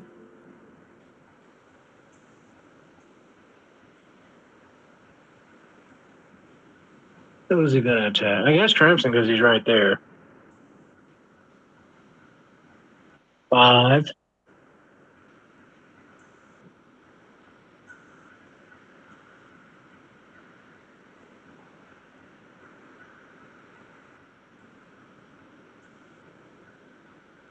Okay. He's going to take 2 claw attacks at you, Crimson. Okay. Oh, damn. And a 12 misses. Oh, 28 hits. Yeah.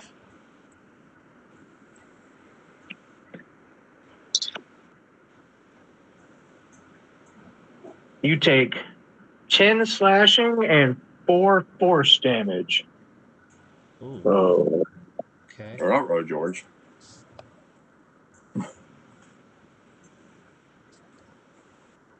that's 14.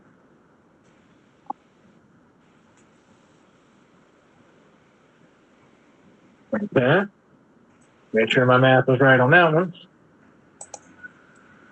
And his third attack, he is going to Mind Bolt Dagas. A blast from this tail ray. So 15 plus 8, 23 definitely hits you.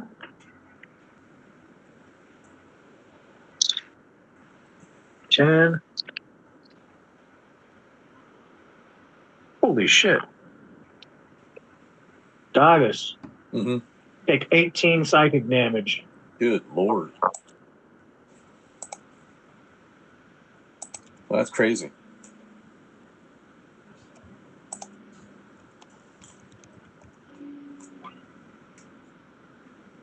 And then I probably need to make a Constitution saving, like a concentration saving throw, don't I? Oh yeah, because you took damage. You just got to beat a 10. Well, luckily I got. So can I? But I can use the bless towards that, right? Because it's still Sure can. Yeah. okay. Yeah. You sure can. Well, it's 16 plus. You don't need it. Yeah, so it's 18. No, plus- you don't need it. Okay. It's gonna move. It's gonna run 5, 10, 15, 20. So yeah. Would Go I- ahead. You got would an that- opportunity to attack Crimson.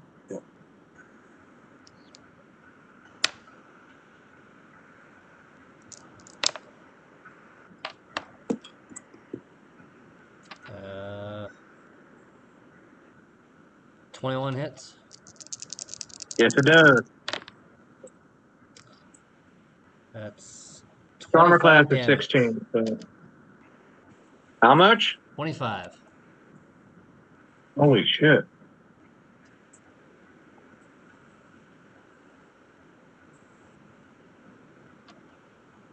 All right. You already used your movement. It is now. That was the absorber. It is Goldie's turn. Oh shit. Being as Goldie's hiding behind this here counter, you know what I'm saying? Baby. I'm gonna crawl my ass over here up underneath this little ledge right there so I can poke my head back. And I'm gonna look at this fella. And my bonus action, I used what? 5, 10, 15 my movement. I'm gonna unsettling words. And I'm gonna tell him, oh, with it. So his DC save is gonna be a 6 plus 16, or was 22? A 22 to save. But I'm gonna tell him in a nice way of putting it. Goldie don't usually say this, but damn, you a mean, nasty little pussy. And then I'm going to cast at 3rd level Dissonant Whispers for Okay. 5, 6 psychic damage.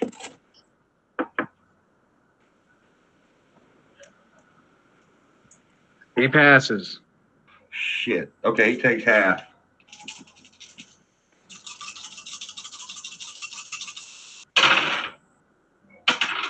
Ooh, 12, 17, 19, 20. He takes 10 points of psychic damage.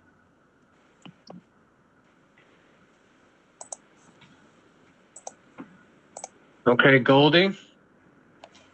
He uses his reaction. And when that psychic damage hits him, this tail ray blasts right at you. All right.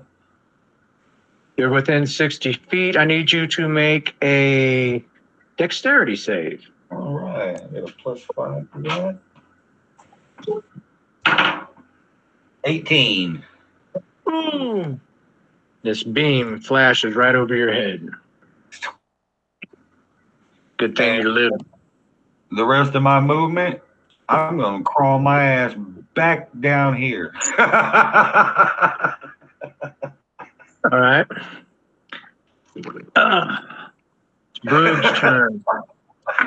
I'm going to use my bonus action to switch weapons. And I'm going to come attack him. I'll be right back. 1, 2, 3. Actually, I can be about right there. That's 10 feet. 2 attacks. Fuck. Miss. Hit. So 2d6. 6 plus 4. I had to hit him for 10. And that's 1 strike. And then I'm going to move. How many did I move? 5, 10, 15, 25, 30.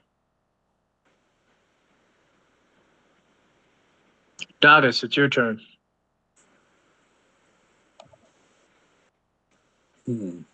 Okay. Did you roll your damage? Yeah, Oh, okay. I only hit him once. Yeah. All right. As a bonus action, I'll cast Sanctuary on myself. Okay. As my movement, I'll move up 15 feet and go ahead and take 2 swipes with the light. So what's my sword's name?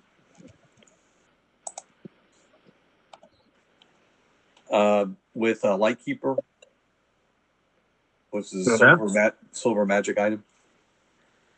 And so I'll take 2 swipes at the creature. Okay. And here we go. So it's going to be a 23 plus 24 to hit. That hits. Okay. And I'm going to go ahead and use the slot in the sword to cast to have Divine Smite. Okay. So the total damage will be. Give me slashing damage separate this time, please. Okay, that's 9 for the slashing, Okay. and it's going to be. Don't give me the radiant. Do not give you the radiant. Yeah, I don't need the radiant. Okay. As you slash Lightkeeper down across this creature's shoulder, you expend that divine smite. Mm-hmm. And whereas normally there's this bright, brilliant flash from your blade, Mm-hmm. when it hits this creature, it does nothing. Okay. But you do, I mean, you felt the hit. You definitely cut the beast. Mm-hmm. Okay. Not Any sure more why you movement? bothered to cast Yeah, Sanctuary before you attacked it there, Mike. What's that? Not sure why you bothered to cast Sanctuary before you attacked it. The attack breaks Sanctuary.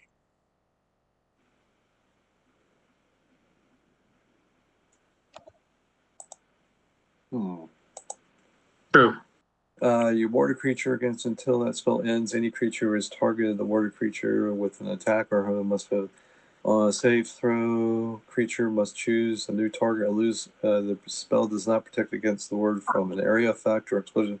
If it makes an attack, I screwed up. Okay, no worries. Live and learn. Yep.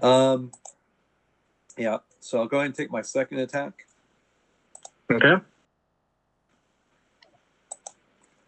Thanks, J, for pulling that out or pointing that out. I'll keep that in mind in the future. That is going to be a 22 to hit. That hits as well. Okay. And that's going to be 10 points of slashing damage. Okay. And that's me. All right. Crimson, it is your turn. Okay, I'll advance towards it 5 feet. And then take my attacks.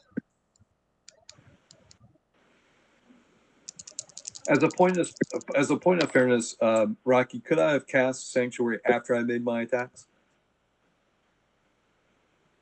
Yes, if you would have ordered it that way, yeah. Okay.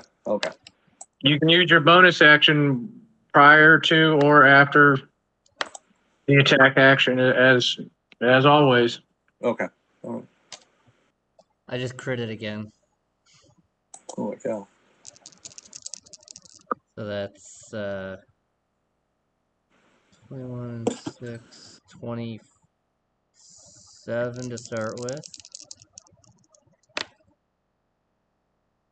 And then I rolled like shit. 31 damage total for the first attack.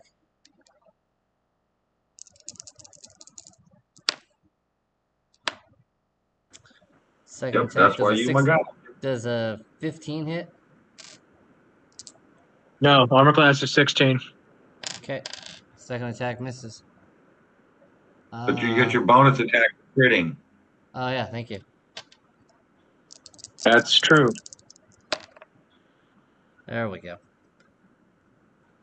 Does a 19 hit? Yeah, armor class is 16. Okay. 16 damage. 6, 16. 16. Yes. All right, it is. Wow, since you just mollywopped the shit out of him, you are definitely the main culprit here. He's going to move 5, 10, 15, jumping up on this ledge.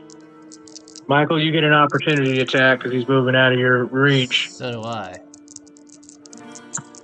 He's right in your reach, bro. He never left your reach. Right. 5, 10, yeah, you're 10 foot. Okay. He's still 10 foot away from you. Michael was 5 feet away from him, so Yeah. Oh, it's not going to help, but it's an 11 to hit. that misses. First thing he's going to do is Mind Bolt Crimson, or try to. +8 to hit. And a 15 doesn't hit you. Boom. Boom. And then 2 claw attacks. Dirty 20 is going to hit you. Yeah. I need he moved more than 20 foot in that round. I'm going to need you to make a strength save, please. He moved more than 20 feet. Yeah. 20. Actually, How did 21. he move more than 20 feet if he was 10 feet away from him? It's the direction you took. It was a circling motion. He stayed within 10 okay, feet. yeah, but he okay. moved 10 All right, feet. I got you. I got Okay, you. so we're not knocked prone. So he's not going to get a bonus bite. But here's a second claw attack. And where's the claw at? Right here. +9. Okay, that also hits you. 19. So 2 claws hit.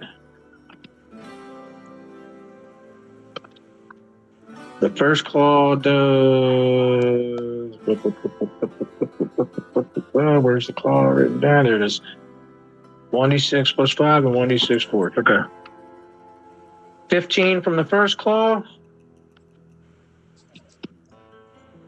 And 11 from the second. So that's Lord. I'm at 10. 26 more damage to Crimson. That's the absorber. It is Doldy's turn. Yeah, I'm going to pop my little head up over the bar. Move right up here 10 feet. I'm going to cast Firebolt at the creature. Okay. Oh, for a 27 to hit. That's a hit.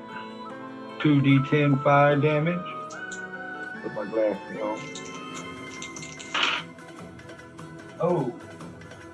16 points of fire damage. 10 and a 6. Okay, go ahead and make that a dexterity saving throw. +5. 14 +5. A 19. Plus, you can roll for bless. Yeah, I'll throw a d4 in there. So 19 +4. Hold on. That tail ray again. Once your spell hits him, it blasts fire right back at you. Dirty 20. It did not hit you again. And then I'm going to duck. No.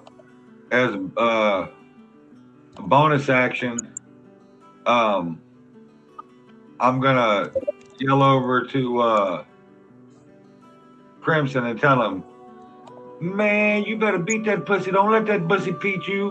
And then I'm gonna duck under and dip out as I give him Bardic Inspiration. Got it. Okay, it is Broob's turn. I am going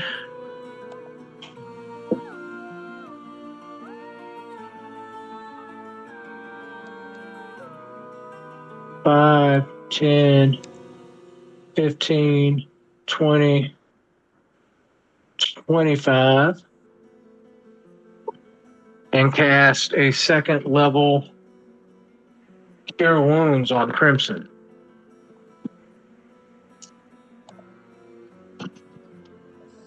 Damn, I didn't roll very good. 6 and 2, plus my Wisdom modifier. That's 11. And give Crimson 11 hit points back. Okay. Now that space I skirted, actually, I can do that. You see that little 1 foot section that keeps me away from that 5 foot block right there? You got I sneaky. squeaked through that little area right there because I have sneaky as a racial trait. I can squeeze through the space of a small creature without squeezing. So I got the Crimson. I healed him. That's my turn. Dogus, it's your turn. Okay. So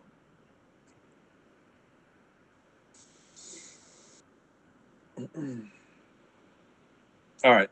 So I'm going to move up to here. Okay. I'm going to go ahead and take 2 swipes at the creature. Okay. Here you go. So the first one is going to be a 19. That hits. Yeah. Armor class is 16. Okay, and that is going to be for 9 points of slashing damage. Okay. And I will cast. No, I don't want to use that. I'll save that. I'll go ahead and do my second attack. Here you go. And that's going to be a 11 plus 7. A dirty 20 to hit That also hits. for 6 points of damage. Okay. As my bonus action, I'm going to shield bash and try to knock this creature prone. Okay. That'd be a contested, I guess, strength test. Yup.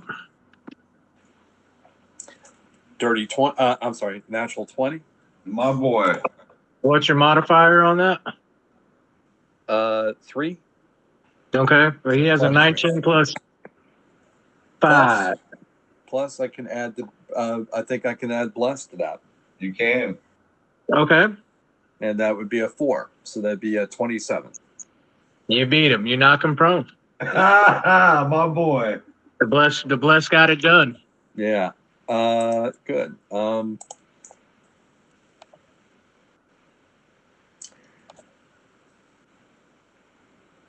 Okay.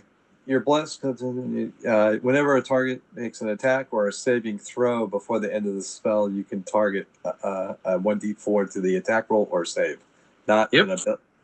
would this be an ability check though? Yeah, this is an ability check. It's a contested strength check. Okay, so the bless would count then. Okay. Well, then you shield bash it, but it was like hitting a big iron cat. It didn't move. Okay. And so that's my. Yeah, it's got a plus 5 to strength. I think the thing's got like a 20 strength. Yeah. Well, that being the case, that's B. So All right. back to you, DM. Crimson, you're up. Yeah, use my bonus action to drink my healing potion. Rolled for shit. That's another 5 hit points back. Okay. And then I'll attack.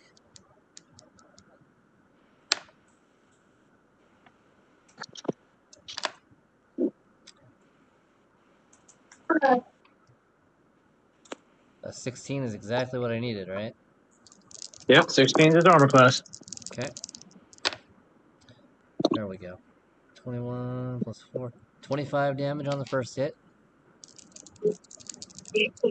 And with that, you split its absorbing the skull.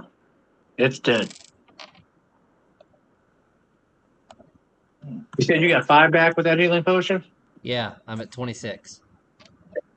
Okay, gotcha. All right, you guys are out of combat.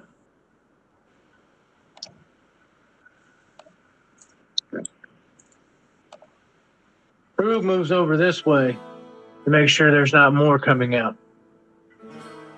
Yeah, I just poke my head over the top of the counter and peek out and look, make sure ain't nobody coming out. What do y'all want to do? You're out of combat. Well, I'm gonna walk over when I know it's safe. I'm gonna come out and get behind. Tell Crimson come up behind him and tell him, "Well, damn, that's a hell of a homecoming. Welcome home, motherfucker." And I put my hand on him and cure wounds at level 2. Okay, roll it. What is that? Plus my wisdom 2d8 plus your wisdom modifier. or charisma modifier. It's my spellcaster. Or charisma, that's correct. 2d8 plus 10. Ooh, I 8 have and a a plus 6. 10 charisma. I got, because it's 2d8, a d8 plus 5, and then a No, d8. sir, just once. Oh, well, 8 and a 2d8 plus 6. 5. 8 You plus rolled 5, it, you did it second level. So 8 and a 6 is 14 plus 5 is 19. 19. Thank you. Crimson, you're back up to 45.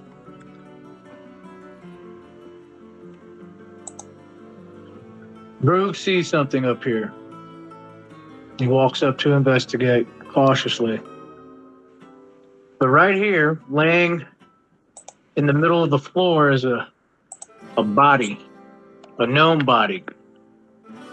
It's all decayed and old. It's basically just a skeleton at this point. And it's laying on the ground. He's holding what looks like 2 packs in his hand. He's wearing a trim, gnome fit leather captain's jacket.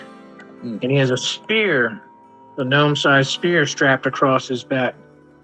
A short spear, in essence, with a broomstone in its pommel. This skeleton is holding a rope that looks old and tattered, and it's leading up to the base of the ship outside here.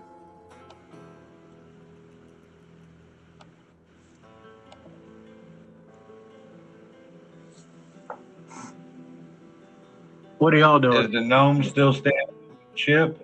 Yeah. I'll look out the window and see if the gnome is still standing on the ship. So Goldie comes back over to the window to peek out.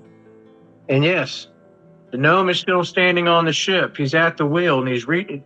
Now you see he's not just looking back, he's holding the other end of this rope as it leads out to that body that's in that room right there. Just, by the way, this wall that is right here, hold on.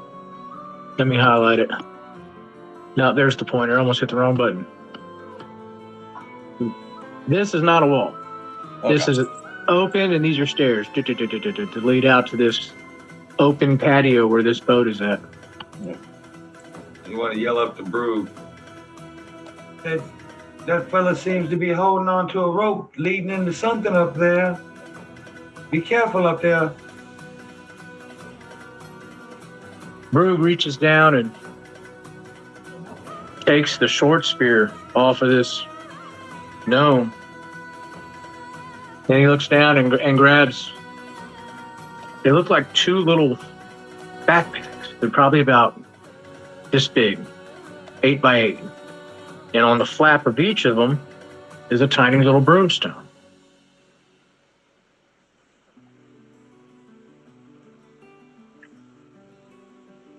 Goldie, if you come up here next to Brew while he's inspecting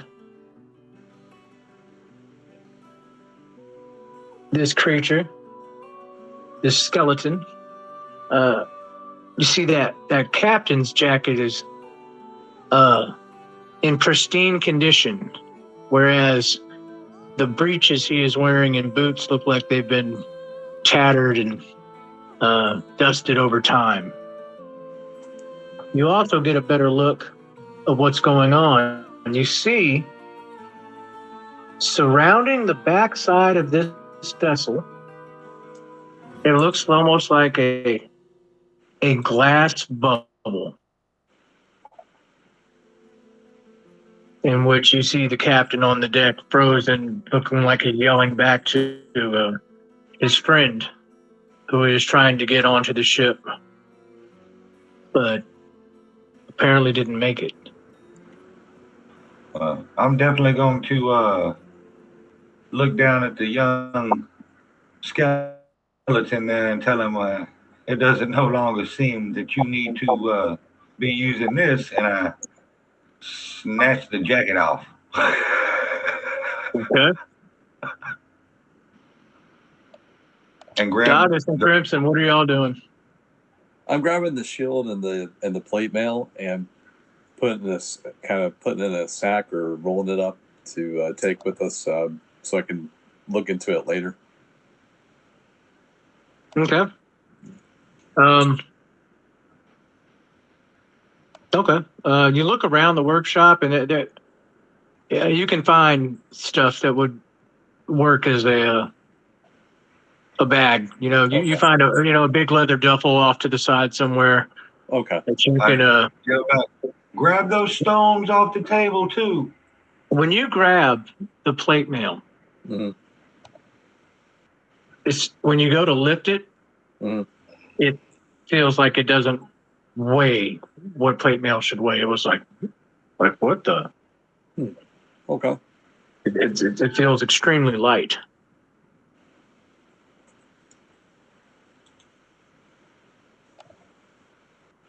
We'll put that in the leather sack. And Rocky, I'll be back in just a second. I'm gonna go use the restroom. Okay. Hey JD, can I get like a glass? Let's see, how many feet is that? About a 15-foot Bubble. circle. I want to take those stones, Rock.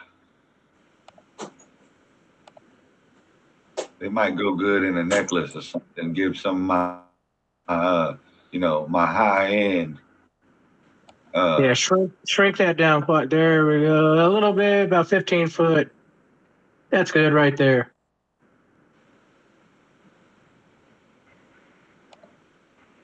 And Brug is kind of coming out here, and he's checking this out, and he realizes now he's out in the open air. Yeah, you can make that a little bigger too. The circle, I mean. That's good. Yeah, right there. It's on the ass end of the boat, covering that captain at the wheel. He's following the rope, and he walks up to it, and he touches this bubble, and it's kind of the same type of bubble that is right up there where you're at, Crimson. It's just this field that's circling this corner right here. There you go. That size is perfect. Just put it up over this corner here. A little to the right. Now Brug was up there a little bit. A little to the right, blocking that stairwell. Keep going, stop. That's perfect. And it just seems like this, it's almost invisible until you touch it. One thing you do notice looking in is like the floors inside this bubble are polished and shiny, as well as the two little gnome suits of armor that look like they're being working on over here, while everything outside this bubble is covered in dust. It's old, like it's been here for a very long time. And that's kind of the same thing Brug is seeing as he's walking around this bubble, touching it. Everything inside is frozen in whatever time that bubble erected. Whereas the outside of this ship here is old and weathered and covered in dust. Honestly, I'm just surprised it survived. Well, it survived because of a reason, but Dogus, you've done collected everything else. And Brug calls you out to check this stuff out. Or who's closest? Goldie? He went to go get some. Goldie's closest. He calls Goldie. Yeah, out. Goldie. What you got, furry baby?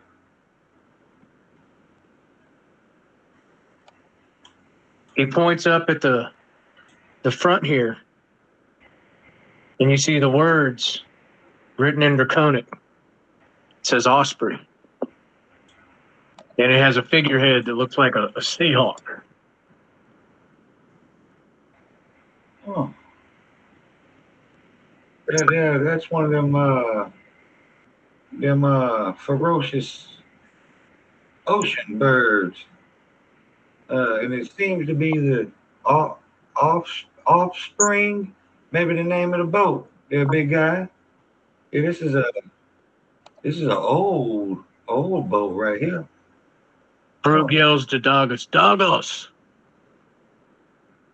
What name and letter you find? Dogus is getting.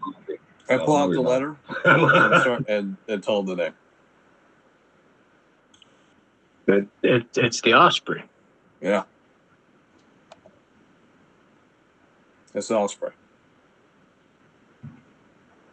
And you start reading some more, and it's apparently this new high-tech ship that's been created with a broomstone and a folding boat. And it has 3 modes. Yep. And that's what we have in front of us. Is this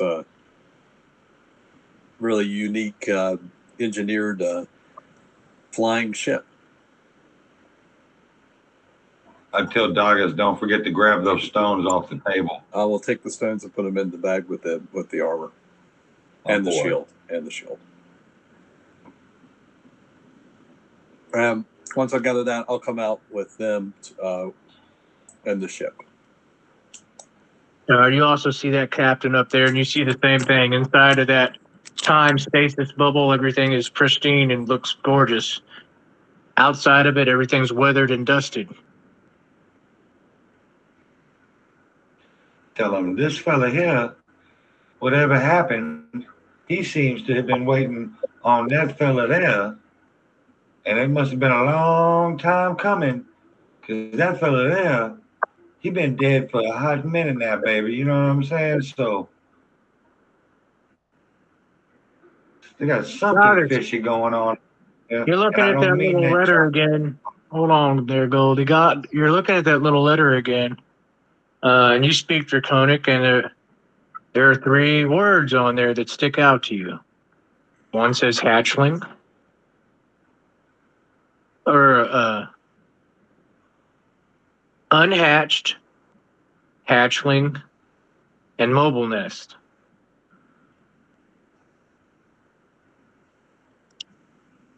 So, where's see Crimson's inside. Goldie's up on the stairs. Brug is down there. I'll say the first word. You reach up and put your hand on the side of the vessel. You say unhatched. Unhatched. That's right. And suddenly this boat folds down into a little box. And the captain that was at the wheel is suspended in midair. The boat just folded up underneath him. And there's now a little box right there in front of you. Okay. Well, holy shit. Yeah. What'd you just do? He just got himself a folding boat. That's what he did. Yeah. Yeah. I'm going to put it in the bag carefully. Oh, yeah, because it's not. I'll put it in the bag with the armor. Okay. Also, I would like to try something. I don't know if I can do it, so let me know if I can. Sure. I'm going to try to lasso the captain. The gnome captain. When I tried to lasso him, what happens? It hits that stasis field. How far? Bounce. Yeah, think Off of of- these things like snow globes. You can't really affect the inside of them. Yeah, like the only reason that boat, the majority of that boat was outside of that stasis field. So when you hit its function word, it folded, and it, you know what I'm saying? How high is the Mhm. captain off the ground? However high that boat was up off the ground, like he was standing on its deck, So reaching back. 15 feet, 20. So 20, 30 25 feet. feet, something like that, probably. Yeah. Yeah. Okay.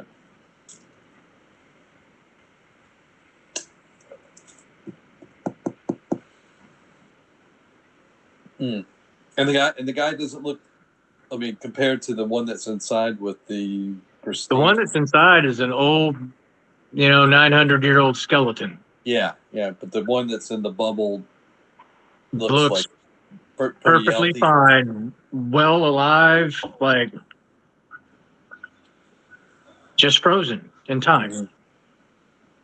And Sure. what's below the captain that's floating at the moment?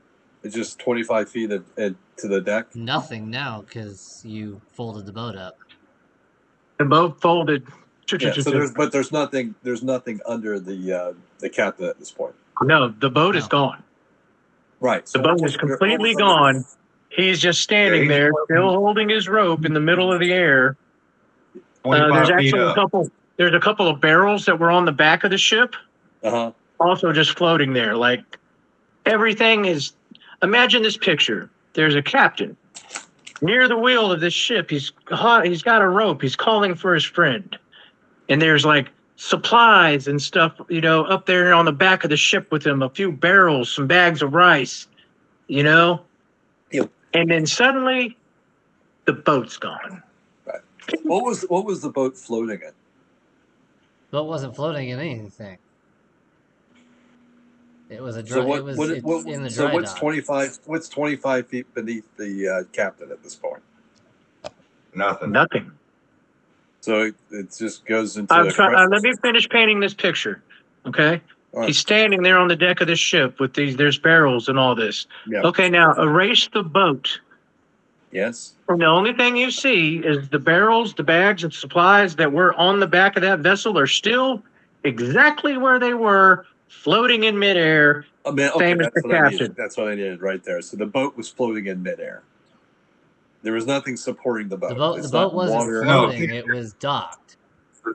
Okay. It's like in a dry dock. Okay. Yeah. A dry dock of air, So, water, land. There is what's called boat stands Like- that the thing would sit on. Uh-huh. There's one out right there by where Brug is at, where the front of the boat was, that is old and dilapidated but still standing. And then there is also one underneath the captain of several feet below him where the ass end of the boat would have been resting. Okay. The boat is now I folded guess up what I'm and getting at, the long and short of it is if I could somehow dispel the bubble, where does the captain fall to? Does he You fall can't to his dispel death? He'll fall to, if he would fall to the ground, Mike. He would just fall 25 feet to the ground. yeah, Okay. yes. Well, I'd like to try to dispel the bubble Okay. With what? with my spell of He wants to cast Dispel Magic. dispel magic. Okay, cool. It's a second level spell. Mm-hmm. It does nothing. Then nothing. Okay. All right. Okay. You can This hear It's it. magic actually is a first level. dunamancy at like god level, so Okay. All right. I can go back in And here it's and also read. very, it's The also, gnome body. Josie talked about this when y'all first met. She said, have y'all been to the Rift, the crash site? Have you seen the stasis fields? Just moments stuck in time. They're very random. They're scattered in different places. Mm. All right. Well, knowing my character, that's what I would have tried because I would have tried to see if I could somehow Help that fella. save the captain because that's what I do. I'm a order. Yeah, for sure. Flight paladin.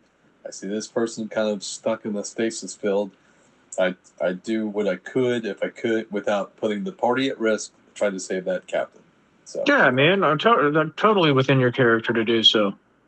Oh, I want to go back in and research this gnome body, the dead one, see if there's any type of pamphlets or books or command words to maybe try to get rid of these things. He's holding those 2 leather bags there. Actually, no, I said Brooke grabbed those, didn't he? Yeah. No, you said Brew grabbed the spear off his back, I think.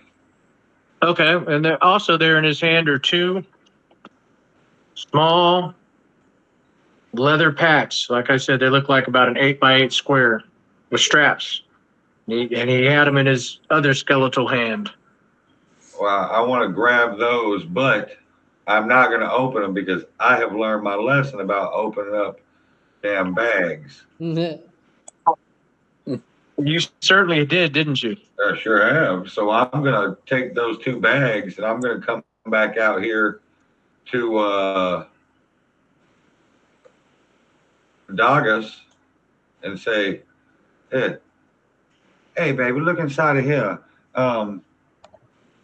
That fella that was in there dead, he was holding on to these and was attached to the rope that was attached to that fella that was standing on the ship that was right here that is no longer right here. Here, this might go with that. You never know. And I hand him the bags and then I back away. Okay. I will cast a cure wounds on myself. Brew was just about to ask if you need a healing. Yeah. Okay, go ahead. What level? Level 2. All right. And that is going to be a horrible roll. That'll be 10 points of heal. So you're back up to 42? That's That ain't too bad. That ain't too bad at all, really. Okay. So if you guys spend a few more minutes inspecting around in here, other than what you've already recovered, you don't really see. There's notes here and there. It looks like they've, where they've been. There's a crafting table in here, but you seem to have gotten what you think is the primary loot out of here. I do want to pick up a set of crafting tools just in case we ever go back to the border town. I can give them to the big Goliath, brownie points. There are plenty, not mithril like the ones you found in that one place, but there are old ones. Plenty of craftsman tools and such all throughout here. Yeah, I want to grab just a little small set, hammer, tongs, whatever, a little 3-piece set. One thing you notice in common, of all the items that you've collected, the shield, the armor, the spear, even the little backpacks, somewhere on them, if not multiple, there are broomstones. Yeah, that makes me think that them stones that he got are much more valuable than we think they are. Yeah, broomstone is extremely valuable. Well, we got 4 of them now. Especially with people that know how to enchant them. Let me give y'all, let's go ahead. Y'all are from the realms here. You know that there are not flying cities anymore that you're aware of, but you are aware that there are such things known as airships in Exandria. It's an ancient technology that the people of Marquette hoard viciously. Mm-hmm. So much to the fact that even though different cities and empires around the realms have broomstone powered airships, and ships are capable of flight. They sail through the skies. But if one was in need of repair or something like that, they would have to take them back to Marquette to where they were manufactured for repairs. That's how much they guard this technology.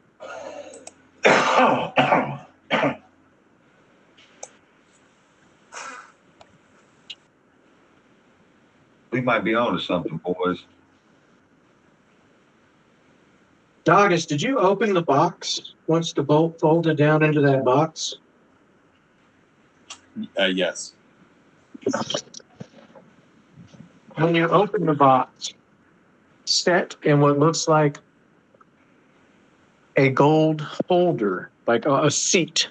A gold filigree seat is a broomstone the size of a small melon. Wow. If you try to take it out, it does not come out. It does not come out. Okay. And it appears that the size of this little wooden box you have, that's all it will hold. Okay. How heavy is the box? It's like 2 pounds. 2 pounds. Wow. Okay. I will also replace the lid and put that in the sack. How many brimstones did I get off the table after Goldie told me to grab the brimstone stones? It looks like they were cutting up and two broomstones, small, Okay. roughly the size of a deck of cards, maybe. And About one of them is unfinished. They're both unfinished, but one of them is about the same size as the one you saw in the chest plate and the armor. yeah. Okay. That was my very next Maybe the question. size of a deck of cards or so. Okay. Okay. Is the shield weight again unexpectedly lighter than I would expect, being so well versed in what the weight of shields are? It actually feels the weight of a normal shield. Okay. Okay. Okay. One of you guys will have to learn the identify spell one of these days. I know. I just don't know. There's just nothing, paladins. Yeah, paladins don't get it. I don't think bards do either. Bards most certainly do. Later on down the line. Actually, it's a first level spell, and all your first level spells are already taken up. Yep. So unless you replace a first level bard spell with it when you level, you won't have identify. Mm-hmm. And it might behoove us if we have the opportunity, maybe investing some of the party gold into getting some identify scrolls. Hey, there's a thought. Want There's to put a pin in that. Be right back. Getting coffee. Oh, they do get it. Michael, I'm timing you. when you look back at the inventory in that book, the thing that had all the information on the bird and everything else, Uh-huh. you also see it says animated shield flanker, Okay. All right. part of the inventory. Balloon packs, armor of weightlessness, returning weapon, rally. I will try on the plate mail. You will try on the armor? Yeah. Okay. It's great. This might be a good time maybe to take a short rest too, if we can. Is that suitable, or is that too close to the last time what we just did? We took a long rest. We haven't taken a short rest, right? Yeah, you can get a short rest in. Okay.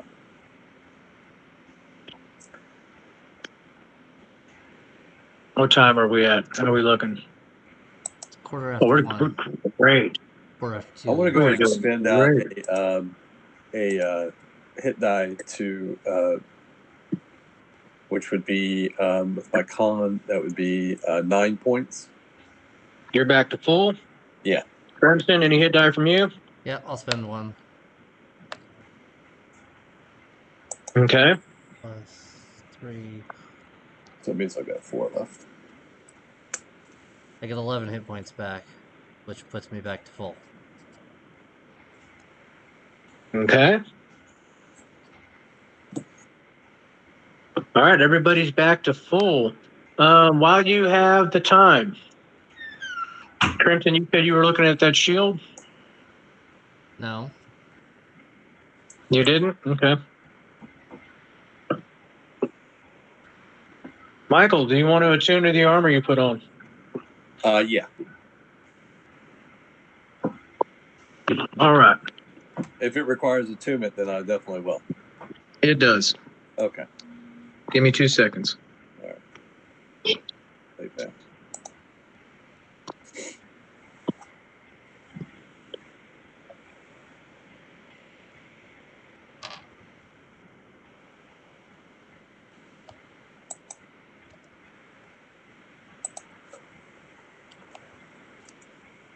There it is. Okay. Let me send this to you real quick. Okay. This gold-hued plate armor is adorned with broomstones and has 5 charges. While you wear it, you can use a bonus action to expend 1 or more charges to cast one of the following spells from the armor, targeting yourself. Jump for 1 charge, or levitate for 2. Mm-hmm. This armor regains 1 to 4 plus 1 expended charges daily at dawn. Requires attunement. Okay. And I will send that to you. That's pretty clutch. Yeah. Might help. Jump or levitate. Nice.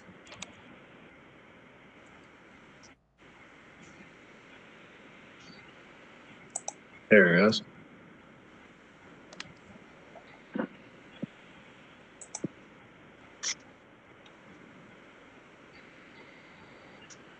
I think plate mail also is 18 AC. It's an 18 armor class with no dexterity bonus. Even though it is made out of that material that It is lighter. an 18 armor class with no dexterity bonus. Right, no dexterity bonus. Gotcha. Yeah.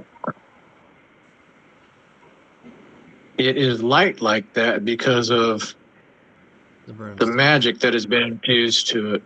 Yeah. All right, Mike, here comes your stats on that, Okay. as well as a picture. Hold on 1 second. That's a little further down the line here, but I know I saw it the other day, so I know it's on here. I'll send y'all pictures of all this. Oh, never mind. I think I'm about to find it. Armor of weightlessness. Okay.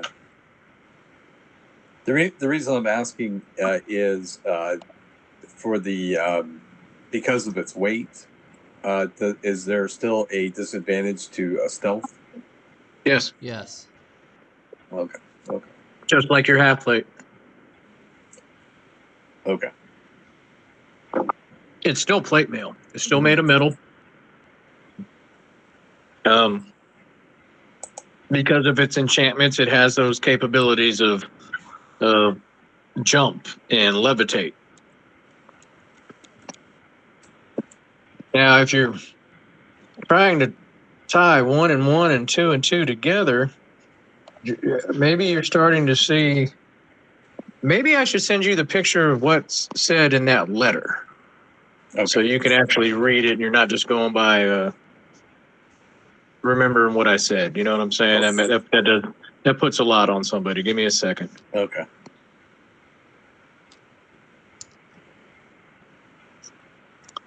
Bum, bum, bum, bum, bum. Where is the letter? There is the letter.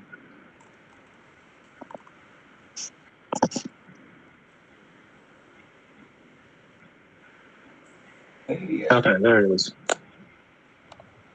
you up here with Daddy? Good girl. That way you can actually give something to look at, to reference, and you're not just trying to pull this information I've given you just out of the top of your head. Okay.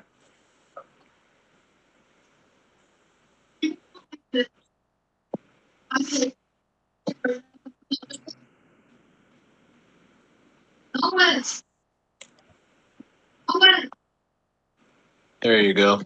All right. Thank you. No worries. That's a lot to ask somebody I know.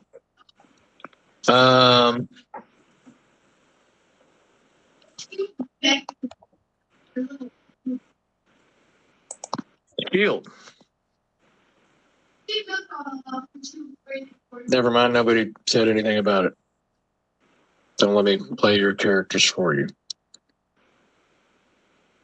If I The do, I need shield to is also attune. in the bag where the armor was. So Yeah, do I need to? So I can only attune to one item per hour. Is that right? for rest, yeah. Per rest. Okay. All right. Well, I'll just wait on And the shield. the stones are in the bag with the shield and the armor. Well, I'm he's gonna put wearing the armor. I'm gonna put this a little out of game just to help y'all along. That shield isn't for you, Michael. The shield is important. The shield is not for you, Michael. Oh, the shield is not for me. Okay. Okay. Out of game. Okay. I know it seems like it would be right, but the shield is not for you, Michael. Okay. But as you're looking over that inventory again, and you realize that shield is listed with the name Flanker, which is inscribed on the inside of it, and it is an animated shield, whatever that is. Okay.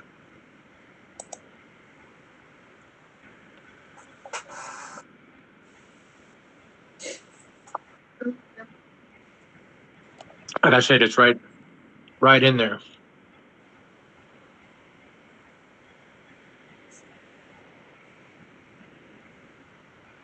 So at the end of the hour, I'm gonna go back Brug downstairs. Brugasu is the Spear book. And you do see the words returning weapon, rally, but it doesn't say what kind of a weapon.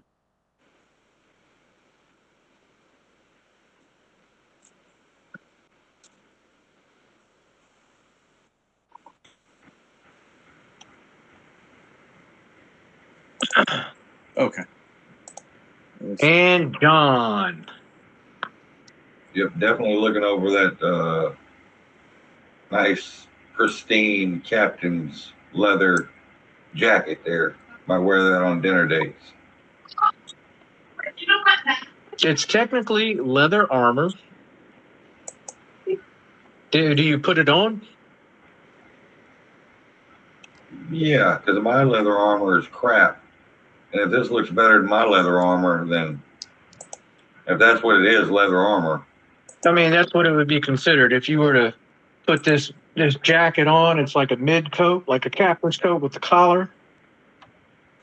You know, if you take your studded leather off and where you're just down to your little pretty vest and your tie or whatever, this would fit like a suit jacket on you.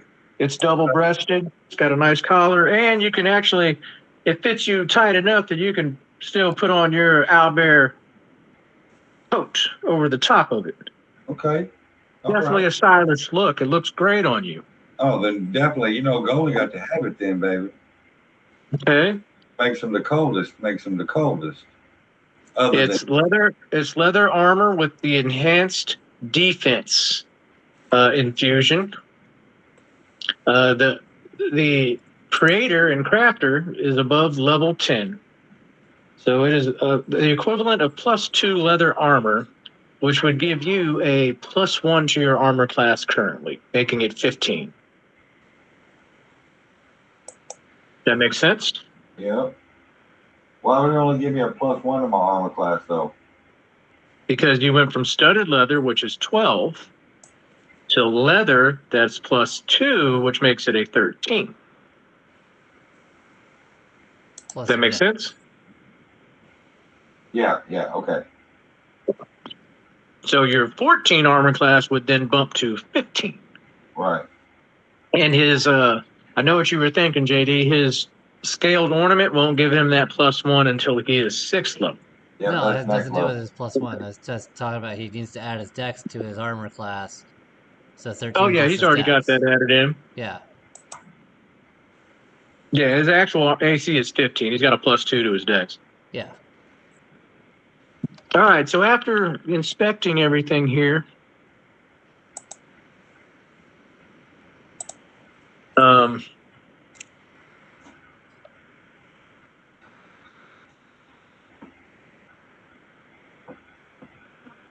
Rube does unsheath the short spear and he's looking at it.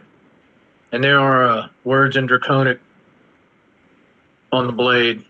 He looks at Dagas and said, "What this say?" And I translate it for him. It says rally. He said, "What? What rally mean?" Rally, like to collect or to I guess to bring together, to rise up. He sheathes it. And it's a like I said, it's a very pretty spear, silver spearhead with those Draconic letters etched into the side of the blade, with a single broomstone set in its pommel. A small one, probably the size of like a D20.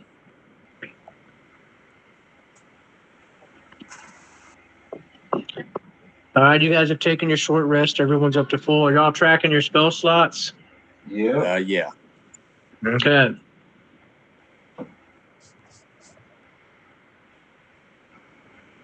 Where do you want to go now? Back down the stairs? Yep. That Crimson's already there. Okay, JD, don't get bored now.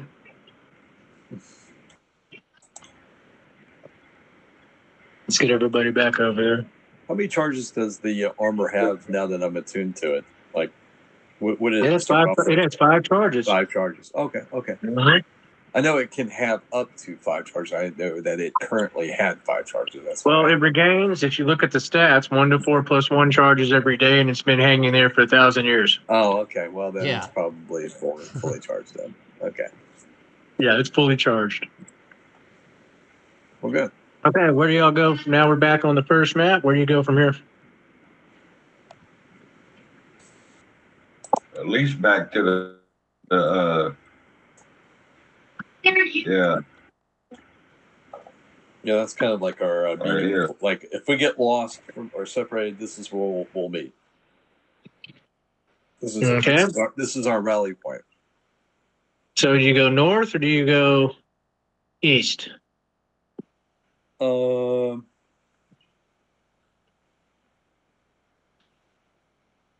Okay. Well, since Crimson's over here, let's go. Let's go east. Hey, follow. Is where he from here? This is his house. Okay. Let him follow. You guys come into this chamber here, and it looks like a large mess hall or dining hall. And inside this chamber, you do see some broken up metal-looking little crabs and a couple of maybe 4-week-old bodies, kind of stinking and old. Can we determine what species they are or race? They're humans, and they're dressed in the same armor as the Marklands group from Balin Post is wearing, that mercenary kind of black chainmail. Yeah. Well, since I'm immune to disease, I'll go ahead and search the bodies. Nothing of value on them. You do notice while you're searching them, though, that there are gruesome, giant gashes on these things. It looks like they were hit by like a walking Cuisinart or something. Just big, huge gashes. Okay. I make a note of that and tell the party that that's what I found. And you can see the little broken crab-like Vox Seeker-looking mechanisms. And even there's a few of them scattered around the room, but destroyed. Sword bashes and whatnot. But looking at the little blades on these, there's no way in hell that's what did that to these bodies. Well, usually if there's baby ones, it's usually mama ones. All right. Which way are we going? Down south There's a little door directly inside here.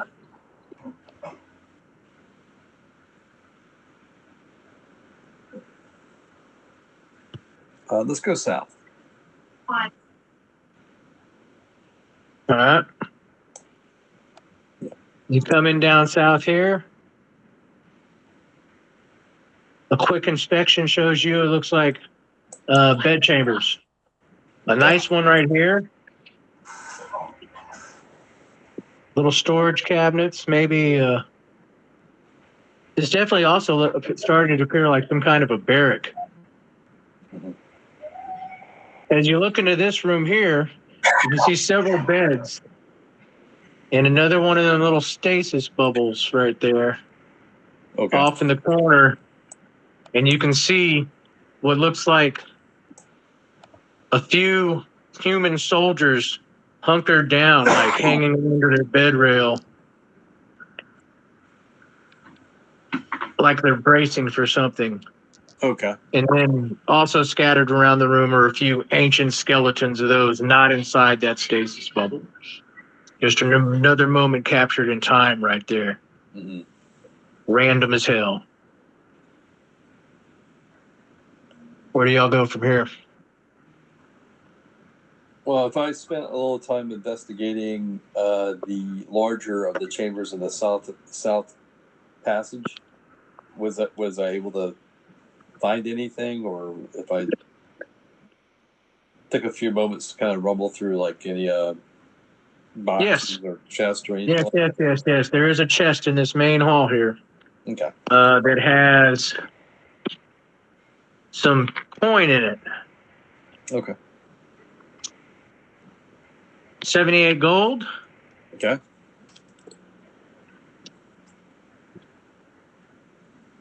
$102 silver. Okay. And 287 copper. 287 copper. All right. And a ledger for supplies and foods and rice, this much. Basically an accounting list of monies. What are you doing? You want to go downstairs, baby? All right. If you go to the passage to your left here, you see it goes straight or it breaks to the left. Which way do you want to go?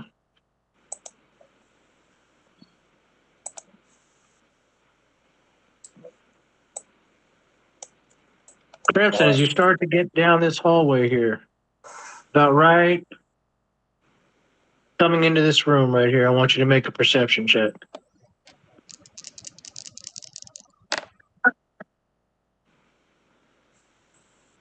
$19. You think you hear music coming down a stairwell off to your left. Hmm. There's also a door across the wall, the hall there from you. Check out this door. Okay, you open it up, it is definitely a storeroom full of old food goods, dried meats and such. Nothing is consumable. It's all 1,000 years old. Right. Barrels of old mead that would probably make you go blind if you had a drink of it.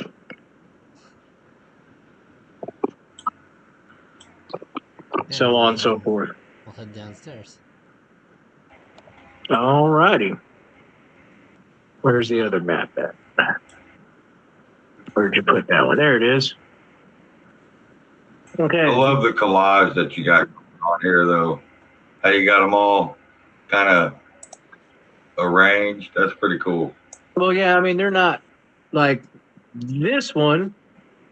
The one y'all were just in was connected to this stairwell over here. They went upstairs. The one we're Yeah, about I'm to just go saying, down to. I just think it's cool how it's laid out. It's easy access to all of them at the same time. And Yeah, he made that quick for us to be able to drag and drop our people. Well, if I can get my map to hold still. All right, so you all come down to the bottom of the stairwell. and you get to a door. It's a rather large door, but it's slightly ajar. Go ahead and give me the dolly icon, por favor.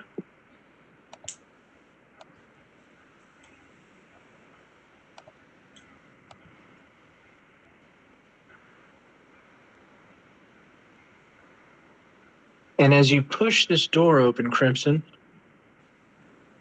what you see sitting at a table, strumming on a harp, is another Warforged.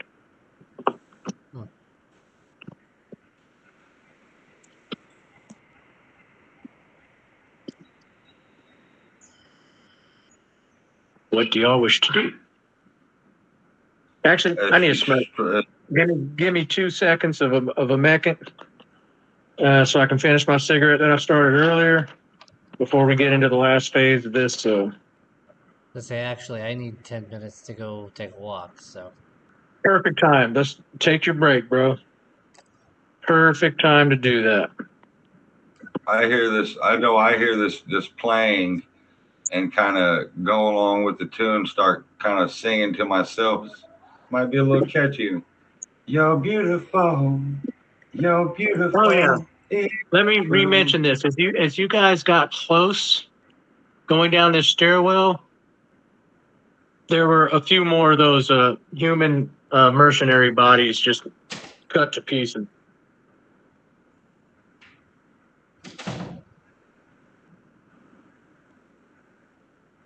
She's whatever this Warforged is singing or playing a tune, right? Still, is this where the music is coming from? Yes. She's sitting there at a table playing a harp. Making a song as we come down the stairs, and I can hear it more clearly. I'm kind of making up a song going with the rhythm of her harp.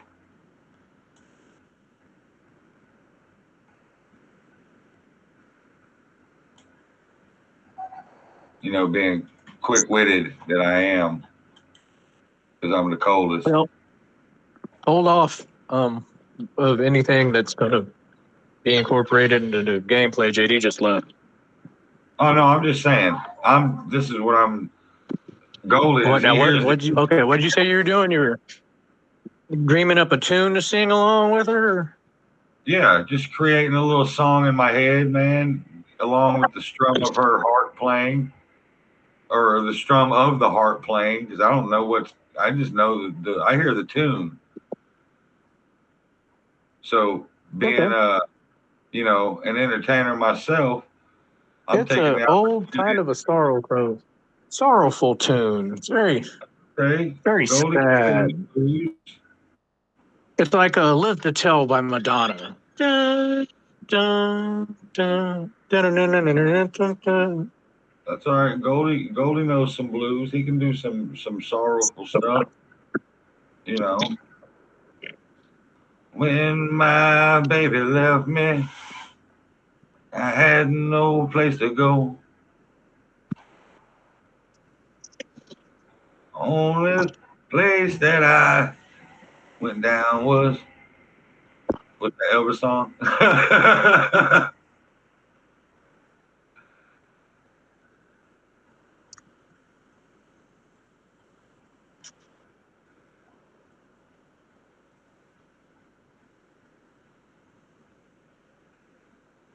I knew that you would be singing.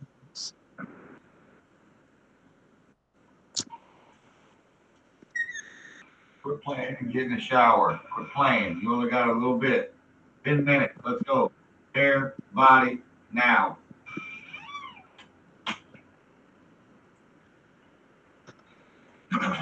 Damn stinking little kids. Ain't they though? How's the day been so far, gentlemen? It's been all right. Yep.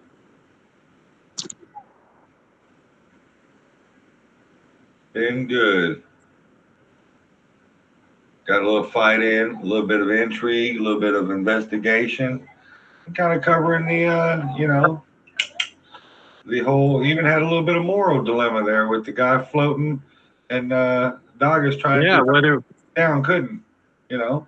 So we're hitting on all cylinders. It seems this is, I think, what a great session should have a little bit of all of these things involved in it somehow, some way. Mm-hmm. So kudos. now, Douglas, as far as like your curiosity, you couldn't dispel these magics. But it is troubling you that there are people Yeah. that are Yeah. just like stuck in time. Can I roll an insight check to be able to tell if like this is when this little magical city fell apart? Like, because I seen the guys bracing on the beds, and the two gnomes are trying to get up out of there. You know what I'm saying? Could I roll an insight check to maybe determine that these spheres in time and these holds are at the exact moment that the city started to fall apart, and hence Yes. bodies are scattered throughout? Yes, you can. Okay. Roll it. Oh, a 19 plus 1, a dirty 20, baby. Yeah, it's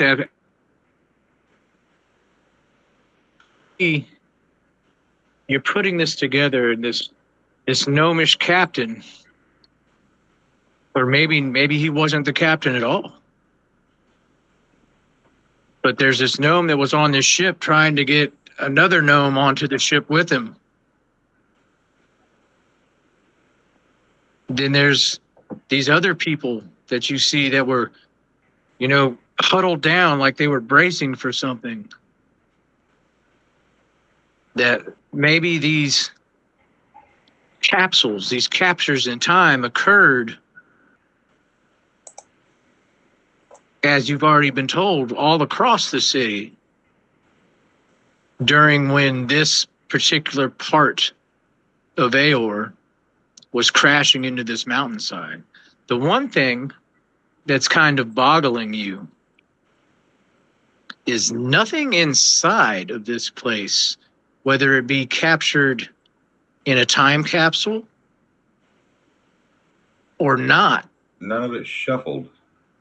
was destroyed. Like, you haven't come across one broken wall. You haven't. Even the flight deck outside seemed to be in good. I think knowing what You would think that crashing into knowing what type of place this is and knowing what type of people built it, you know what I'm saying? Would we really expect anything other than? I mean, we were in the last place, and the last place was, it still had working fire traps, infernos, and it was pristine. So would we not kind of think the same on the same line? Like, we're going into the same type of area. I mean, that's how Goldie would think. You know what I'm saying? Okay. Like, Yeah, but other than like a few chairs here and there that were knocked across the floor, you know what I'm saying? Like, it almost appears like the impact that this place would have made as it crashed into the side of a mountain, you would expect far much more damage. Right. I'm kind of, as we're walking down the stairs and I'm piecing all this together in my mind, listening to this harp, I'm kind of going through like, how like on the old Scooby-Doo's when they go through like the ghost phase and they're like, oh, this makes sense now because when we entered here, boom, this was this, and ooh, this was this, and ooh, this, and it all kind of like pulls back into the center mass. All these little fingers of information are pulling back in my mind. You know what I'm saying? Kind of piecing it all together in my little crazy, demented, pimped out mind. Does that make sense? It does. It does. Yeah, Okay. you're definitely piecing a lot of information together here. I can't This say is that, the though, because JD's not back and we're still walking down the stairs. No, we're down the stairs. And yeah. You're about to enter this room. I kind of Okay. came to this epiphany or this conclusion in my mind as we were walking down the stairs as I was trying to. That's my creative process of thinking of songs. You know what I'm saying? That's what that was.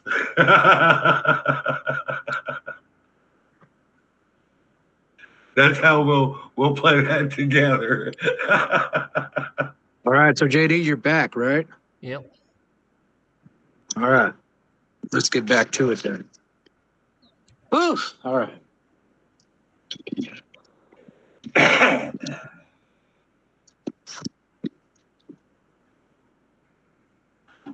As you push open this door, JD, I don't know if you were here for this earlier, you might have already left. Sitting at a table, strumming on his harp, is what appears to be another Warforged. And as the door opens, it stops playing and looks up and regards you all. There's a quick flash, almost like a scan. Like, you know how lasers can scan over something real quick? Mm-hmm. There's a quick flash over your party. And she's standing. Well, hello. I am Dolly. Are you here for the meeting? You are running quite late.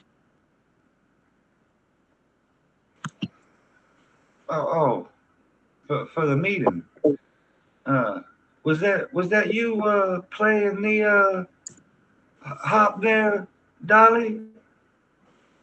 If so, let me start off by saying that was rather exquisite strumming, if you will. You know what I'm saying? She says, yes, I am quite proficient in many musical instruments. As a liaison, I perform as interpreter and entertainer for guests to Armory. She looks at Crimson and says, are you here for upgrade? Ooh. She says, we have many new features to offer the Armatrons. And she gets up and starts kind of walking over here away from this little table.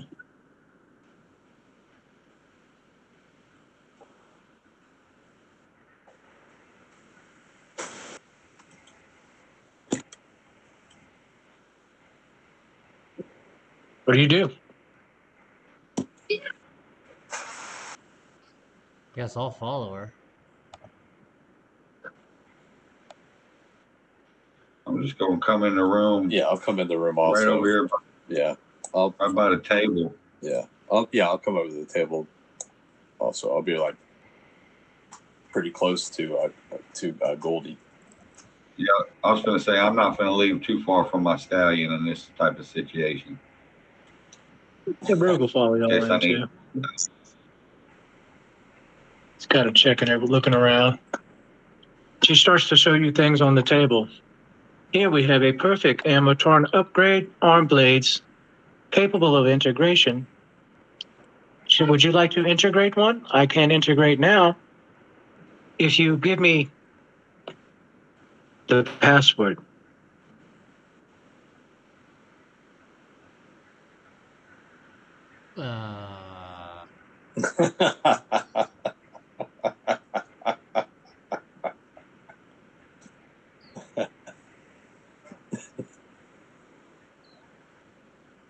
Unfortunately, the password's not in my memory banks.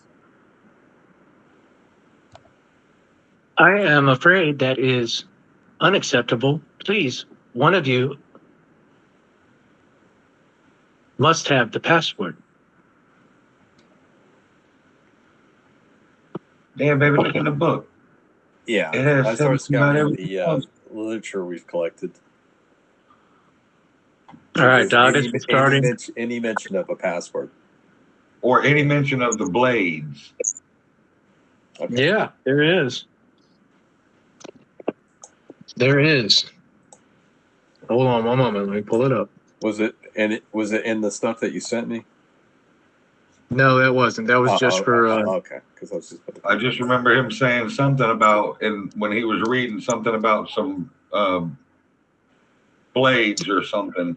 One On the weapon inventory, return. on the inventory sheet Yes. for the Airmatronic Armory, there are arm blades, Docent, which is underlined, Arcane Propulsion Arm, Vox Seekers, Gearkeeper.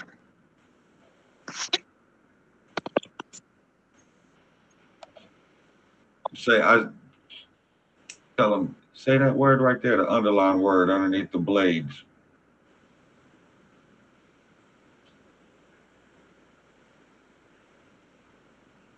Does it look like there's other upgrades than just blades?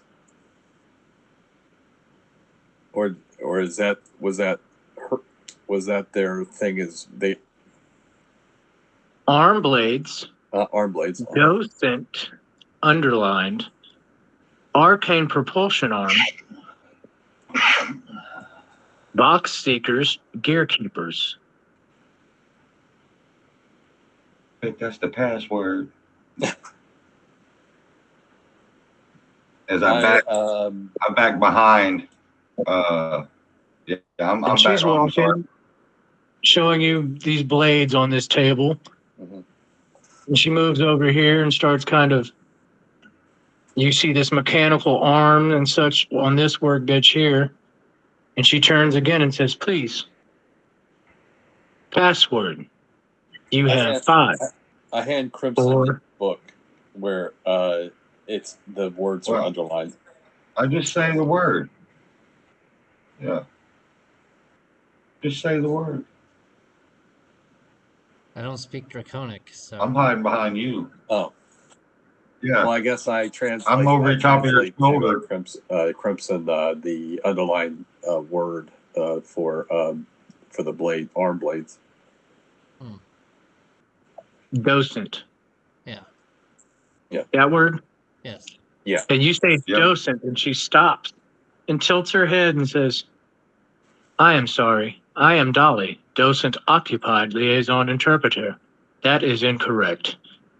Roll initiative. Oh. As you see one of her eyes lights red.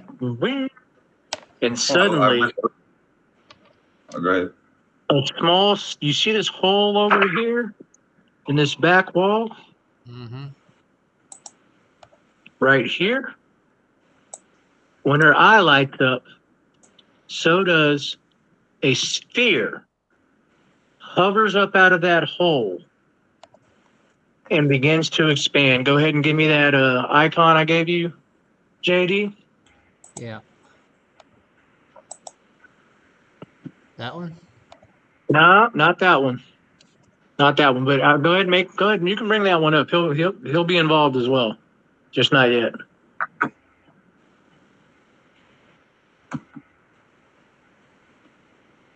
You can bring that up, make that one the same size as Dolly, and I'll just drag it off the map for now.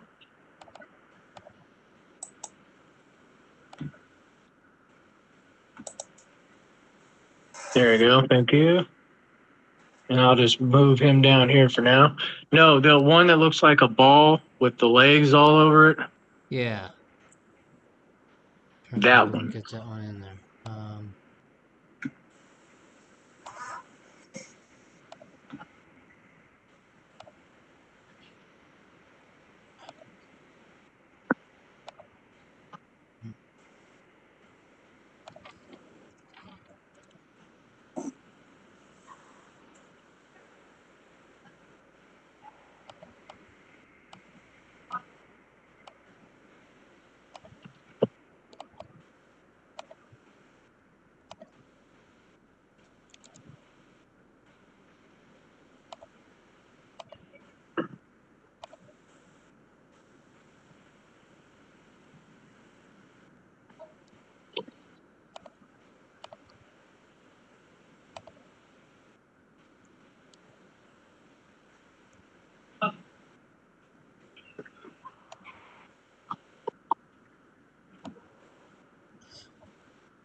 There we go.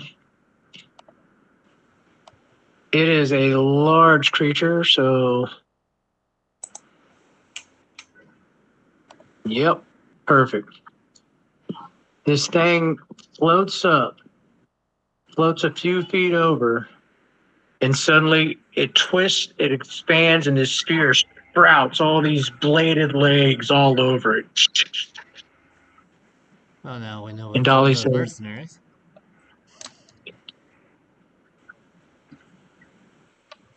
what she had just said, I'm sorry, that is incorrect. Everyone roll initiative. I got an 18. 18 straight?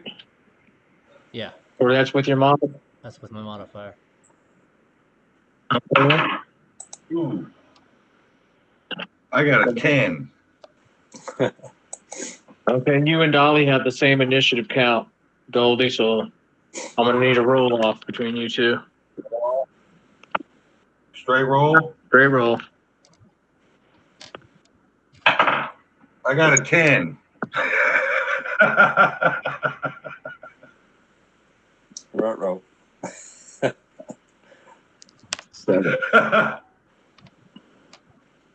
Michael? 14. Hold on, we roll brood. Oh, 27.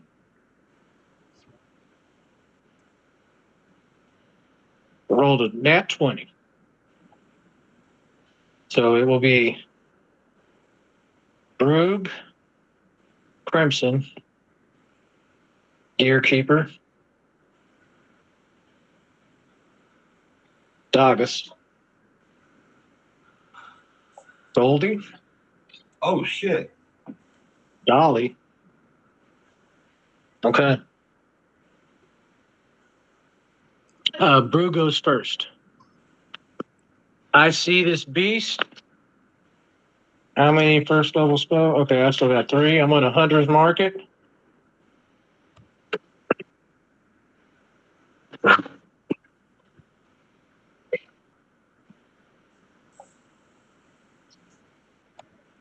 I am going to 2 shots with my bow. Holy shit. A 3. That's a miss. And my bowstring breaks with a natty Wow. 1. Wow. So I don't get my Dread Ambusher bonus attack because my bowstring just broke. Snappy snaps. I'm going to throw my bow to the ground and draw my short spears and move. 5, 10, 15, 20, 25, 30, 35, 40. Crimson, it's your turn. Okay. 10, 15, 20. How about I move all the way up?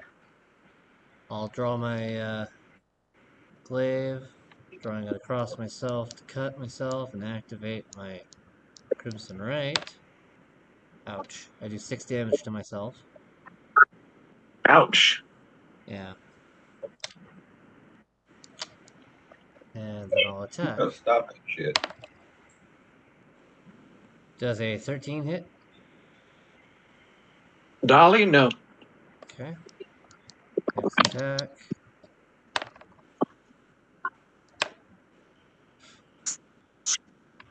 I missed again. What? Yeah.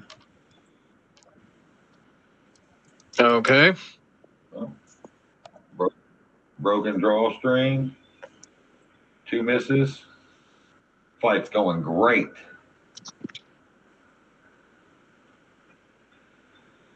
Oh, shit. Okay. Way to start We it should have off. stuck with fighting a dominable snowman.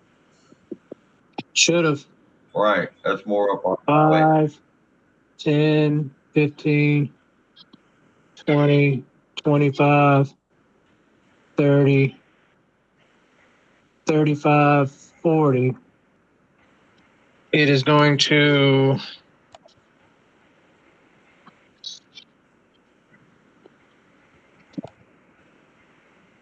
attack Crimson.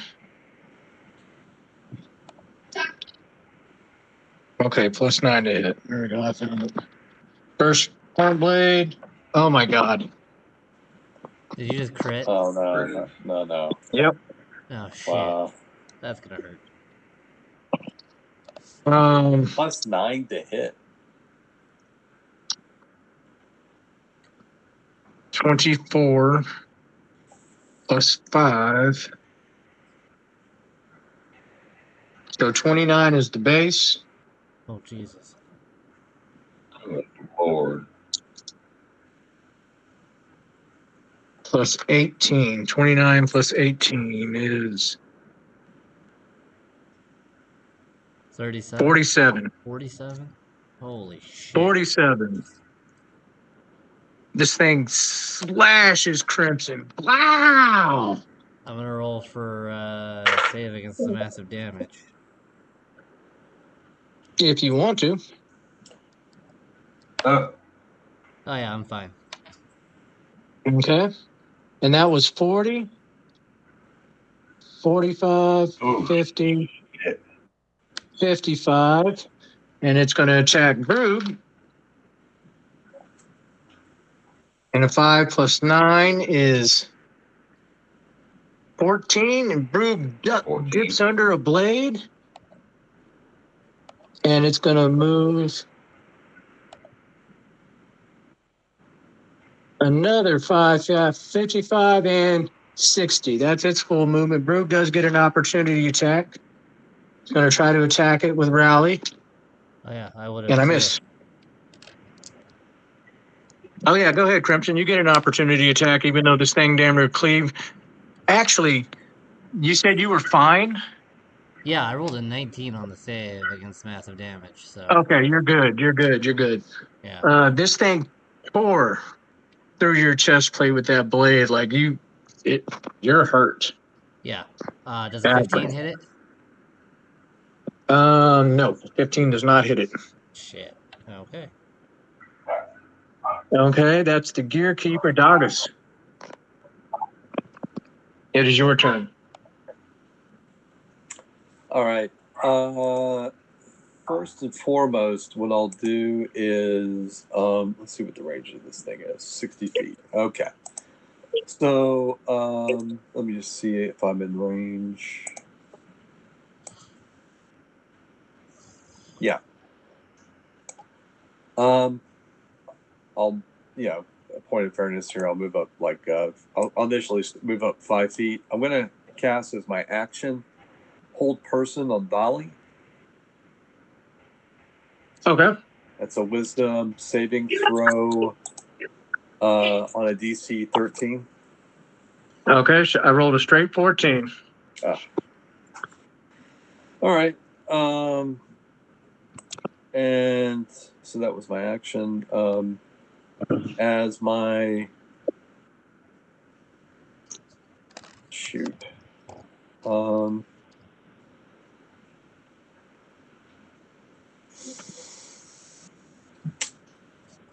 As my bonus action, I'll cast. Oh, I can't do that. I've already cast something. Shit. Come on, Mike. Yeah, you're Sanctuary. pretty much Yeah. done. No, I think what I'll do is I'll so that's 5, 6, 7. Let's see. That's 5, 10, 15, 20, 25, 30. I'll put myself here. And as my bonus action, oh, I can't do it because I didn't have an attack. That's me. Yep. Golden. Seeing my stallion rush up in there like a crazed bull, I'm gonna move in back there behind him a little bit, back up there in this corner, and I'm going to use Wait, hold unsettling word bonus action and tell him, "Oh, you better not touch my stallion, you metal mousetrap." And add 7 to 16 for a 23 DC save on which is going to be a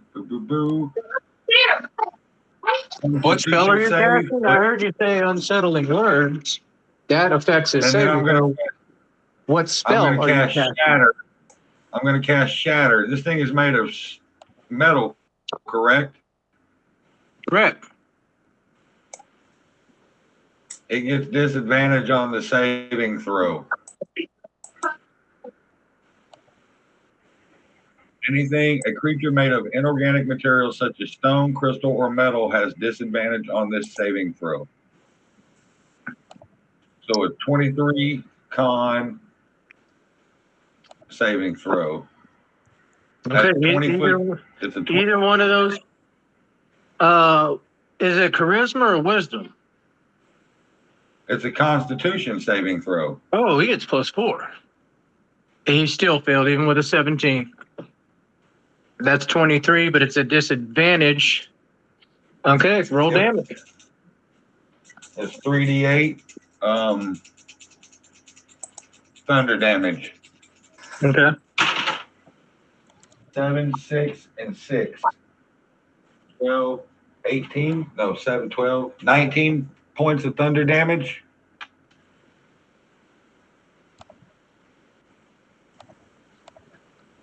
All right.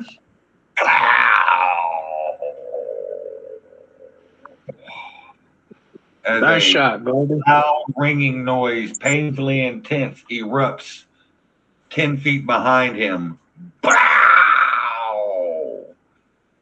And everything that is non-magical objects that isn't being worn or carried also takes the damage of its, if it's in the spell's area. It's a 10-foot radius based on a center point. Oh, Okay. so So radius. all these I crates know back here, Shatter well. There's nothing else in that area. yeah, all these back here. That's a good spell. So where are you putting it so you can hit it right, like right there? Right here, like right here, centering it right there. Bam, Okay. yep. Okay. Let's see. Wow. Hypnotic pattern. How big of a sphere is that?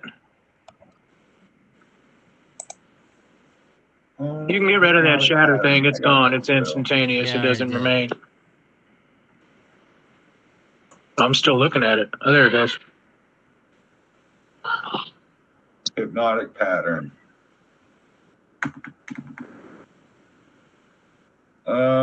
It's one action, 120 feet. It's a 30-foot cube. Okay, can we get a 30-foot cube up?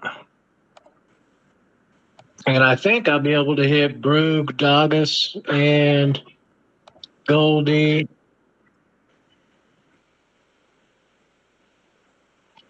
Nope, I can't. Let's Your put best it. bet Oh, is no. probably right there. You can Oh, hit I'm all the way up in the me, corner. Dagus, and Brug That that looks way. fair because Dolly is highly intelligent. Yeah. Okay, and that is a wisdom saving throw, correct? I need all three of you to make wisdom saving throws. Oh. 18. Shit. Um, I got an 11. yeah, so wisdom Yeah, save. I also got an 18. You hit an 11? Yeah. Crimson, you're incapacitated. Yep. Oh man. With 40 hit points ruh-roh. available. That's awesome. Dolly's going to move 5, 10, 15, 20, 25, 30. Over here on this side of the table. Oh man. It is Brug's turn.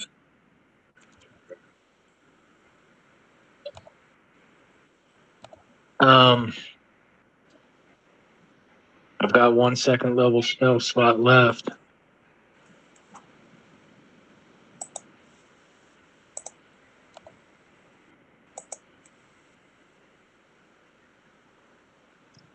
What do I do? What do I do? What do I do? What do I do?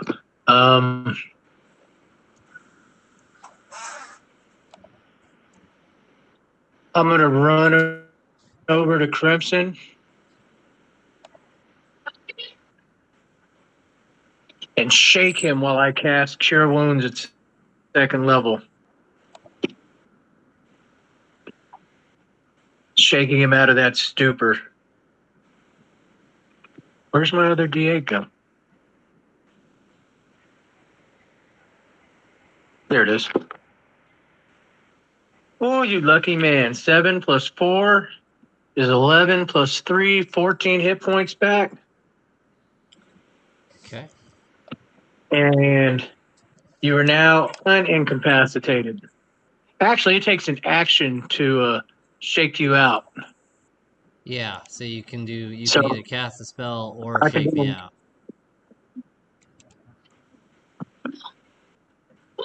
I'm going to cast the healing spell, Okay. and you can make. I don't think you can make another attempt to break the spell once. You have to be. Can somebody read me, John? That's your spell. Read me Hypnotic Pattern real quick. Spell ends if an affected creature takes No, 8 it- damage or someone else uses an action to shake the Yeah. creature out of its stupor. It's also concentration, so if you hit Dolly, make her make a Yep. concentration check. It could go that way too. Okay. So you would have to be shaken out next round. Yeah. Or take damage. Okay. Or take damage. Yep. Which is possible. So Which I'm really surprised Dolly Uh, didn't try to hit me, but yeah, Crimson, whatever. it is your turn.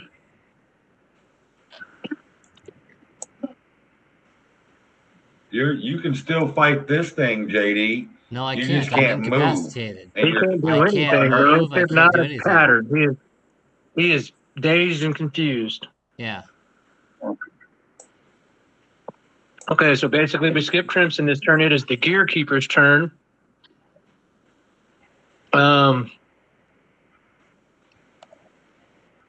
Let's see. He's going to hit Dagus with a blade attack, or try to hit Dagus, I should say.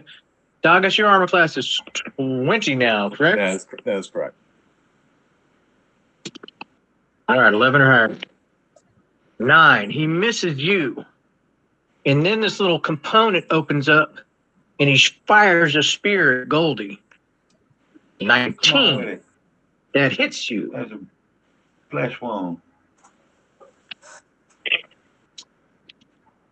Holy shit. 15 piercing damage to Goldie. I rolled 2 5s Damn. plus 5.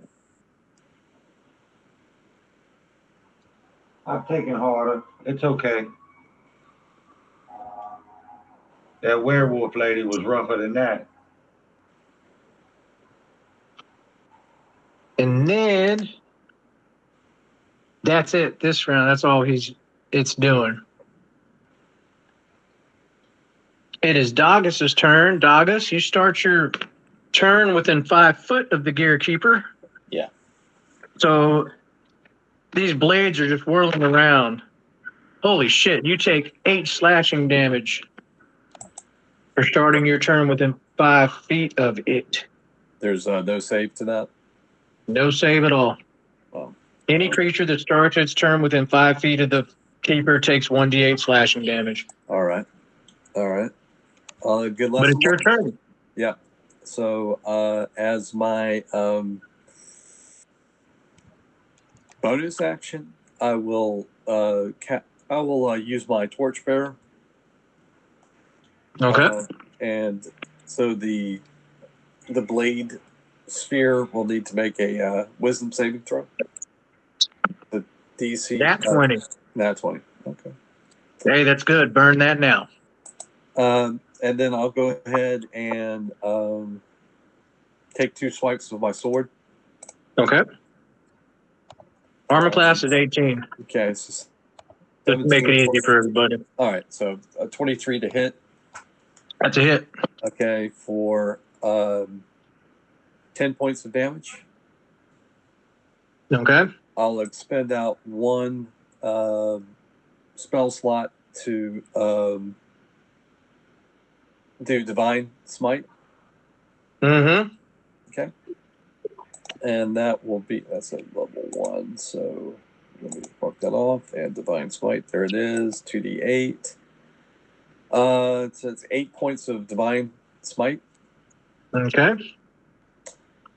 I'll go ahead and take my second swipe, which is a 21 to hit. That hits as well. And that is 10 points of slashing. And I'll expend out another spell slot for Divine Smite. How many spell slots do you have left? That would be my last level 1 spell slot. The only spell slot I have left is one level 2 spell slot. Okay. So 10 slashing again? Yep, 10 slashing and 10 for the Divine Smite. 8 plus Nice. Damn, good round. 2. So what I will do at this point Where's is the plus that 2 I've coming already, from?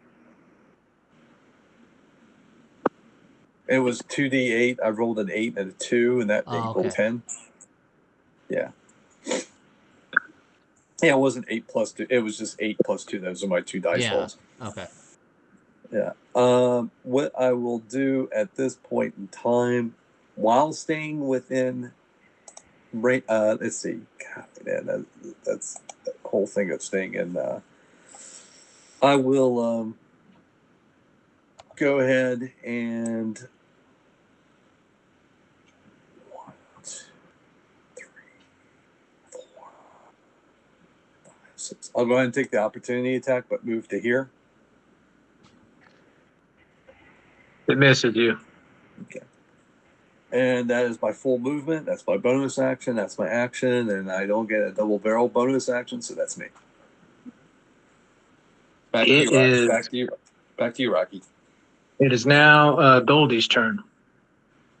Oh, baby, now, seeing I got this this giant meat tenderizer right here in front of me, and I'm the only one left over here between me and my companions right there, I'm going to go ahead and bonus action unsettling words and tell them, oh, no, baby, not today, as I run 30 feet this way.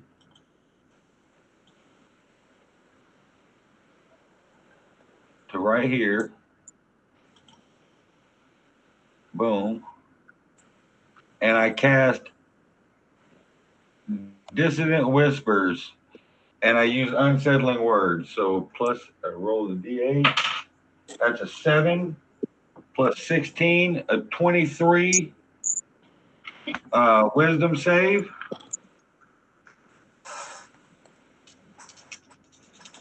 Yeah. Oh, I rolled 2 6s and a 4. It does nothing to it. Okay. Did it save? Doesn't have to. Uh-oh. Oh, Yeah. even. Okay. Okay, so it's immune to psychic damage. Great. I mean, even if it failed, it still has to run away from me, though. It doesn't have to. I don't understand how it doesn't, but okay. Because creatures have immunities, John. Okay. And this one has a lot of immunities. A lot. Yeah. 1, 2, 3, 4, 5, 6, 7 different immunities. Yeah, it's a CR10 creature. This is not exactly a fair fight, but Okay. we'll see how it goes. It's going to move 5, 10, 15, 20, 25, 30, 35, Now. 40. Right up on you. How much movement did it use to get there? 40 feet. 30 30. Okay. or 40 feet, I believe. Okay. Hold on. Yeah, I'm not. I'm just doing a. I'm just making a mental note of how far, so that you know. So you know how far to run away from it. It's not. You got that. You got that right. I'll be Actually, right it back. wouldn't move that close. Well, I guess it would. I'll be right back. That's fine. If it were its turn, I am out of initiative order. This guy was like right here, right? Yeah. Or like right here? I don't remember. That fair enough. It's not his turn.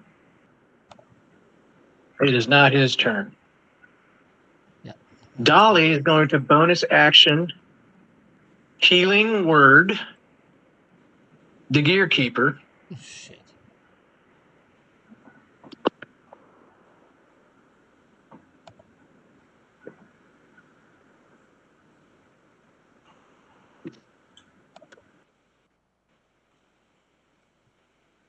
And her action, she's going to turn invisible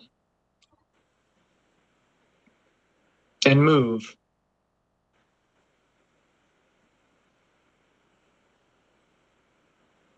Did she cast invisibility or is it? Yes.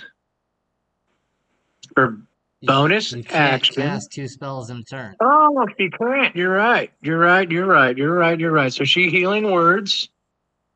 And put her back here before she moves.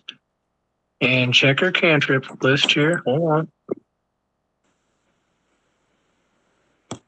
Mending has to be a touch spell, doesn't it? Yeah. Amending. Yes. Mm-hmm. Okay, well, she's just going to move then. No, she's not. She's going to use her action to use the harp. Bang! And hit summon construct. So give me that other icon. Where'd I put him?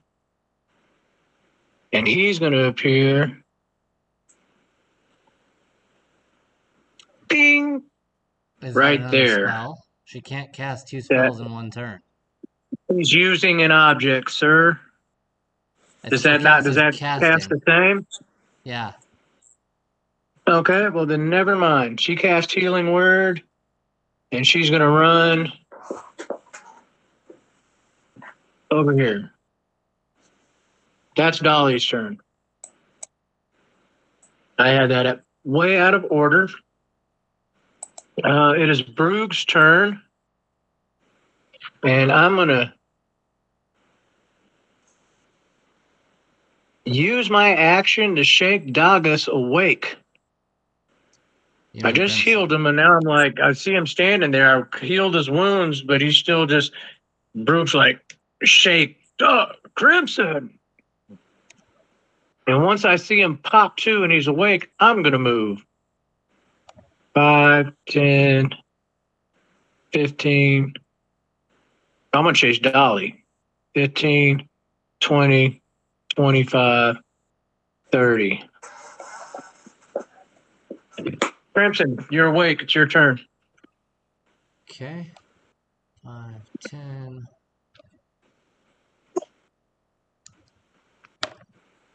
Nat 20.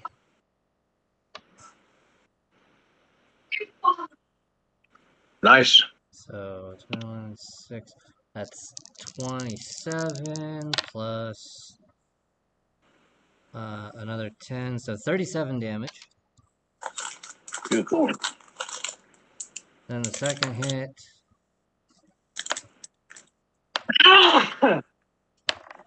Oh, shit. I missed the second hit. Bonus action. Okay, you got a bonus. Yeah, you get a bonus action attack. There we go. 16. Nope. Armor class is 18. Okay. That's me. Gear Keeper. He's going to move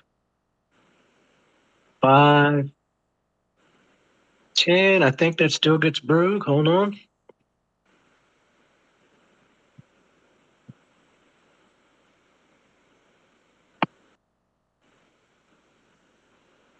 There's no way that is 35 feet. I'm looking at the squares. That's 35 feet. Not looking at the squares. 5, 10, 15, 20, 25. That might be 30.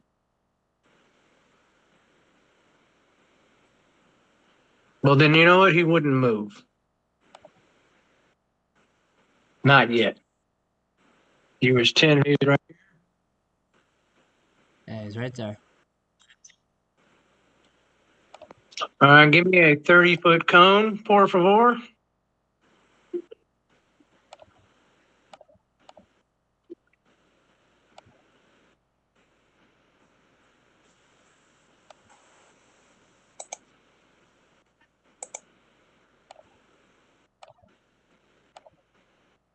And will I get frogs?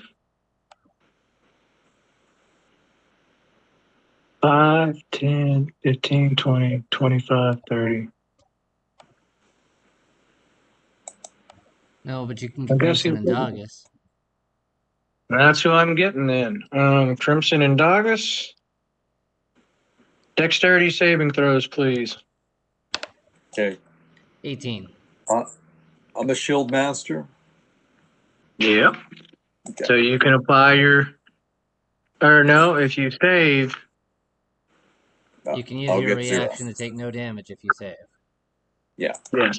Or if you don't save. Well, yeah, if you And that save. is going to be, and I got an 18 also. Here you go. Okay, you both save. Holy shit. 5, 10, 15, 24. Half of 24 is 12. 12 damage. Doggins, you take none as you bring your shield up. This thing starts to rattle, and then it opens and just sprays all this hot shrapnel at you guys. And now it's going to move. 5, 10, 15, 20, 25, 30. I'll take my attack of opportunity.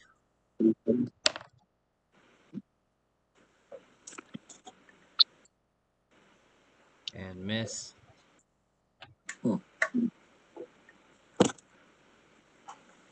That's the gear keeper. Doggins, it's your turn.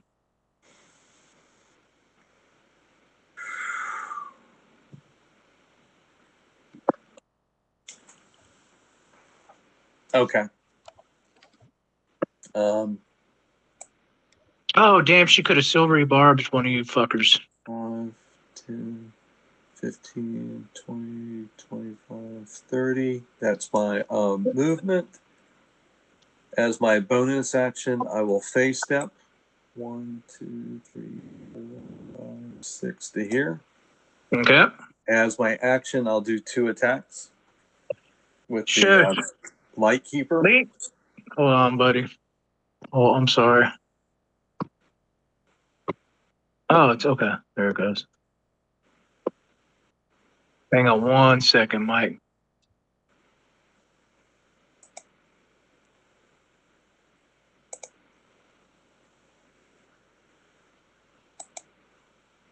How many hit points do you have, Goldie?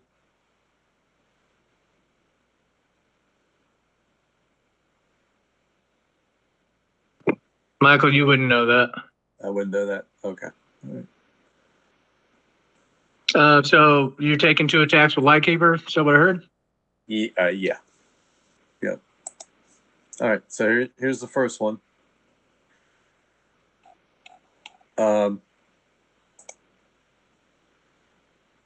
As a 7 to hit.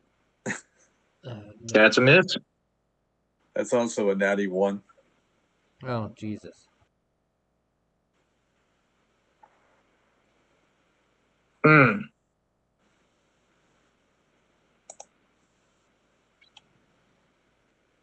Yeah, I rolled a 1. Mm.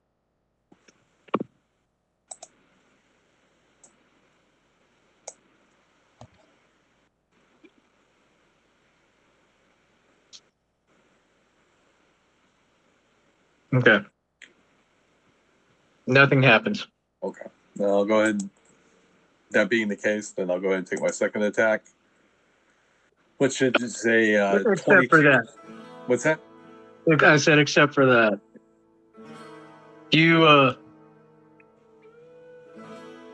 it's such an awkward hit Mhm. that with the natty 1, I rolled to see if you lost your sword. Go ahead, take your second attack. That's fine. Okay, so 22 to hit. That is, oh man, 4 points of slashing damage. Okay. And that is a magical weapon, correct? Yeah. Okay. Yeah. Silver magic. Yep. Also, what does it take to replace, like, to the nature of the sword? You expend out a charge to do a smite, and then how long? What do you have to do to get that slot back? A short or long rest. Short, or long rest. But I mean, once it's okay. So I haven't expended the sword slot yet. So, but when I do, then I'll have to short rest to get it back. Doesn't. Yeah, it doesn't have a slot itself. It just allows you to get one of your slots back. Oh, okay. If you used it to smite. Now, does it matter? But does that allow me to get like a level 2 slot back? Yes. Yeah, if you use a level 2 slot to smite, then you get the level 2 slot back. Okay. Very self.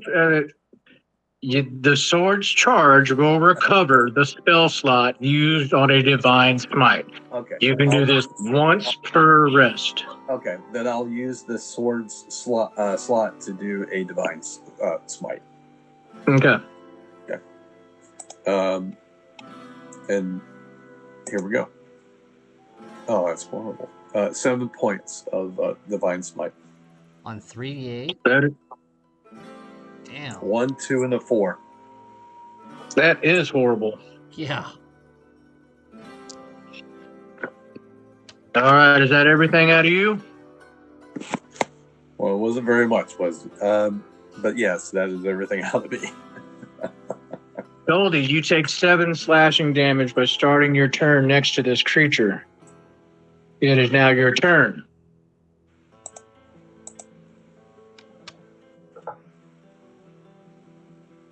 John, Unmute yourself, John. you're muted.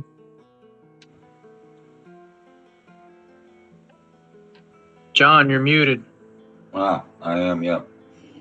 I am. Damn, how are you away from this motherfucker? I've been sitting here thinking about how to get away from this dude. As my action, I'm going to cast cantrip Blade Ward Okay. on myself, which until the end of my next turn, I have resistance against bludgeoning, piercing, and slashing damage dealt by weapon attacks. He's hit me with weapons, correct? Yes. Correct. All right. So, with that being my action, I'm 5, 10, under. Can I go under the table? Yeah. 5, 10, 15, 20, 25. He hits you with his opportunity attack. Yeah, cool. I'll use my reaction to Impose make that a disadvantage. Yeah. And I get resistance.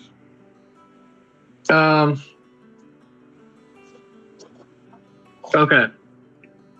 You might have just saved Goldie's life. Wow.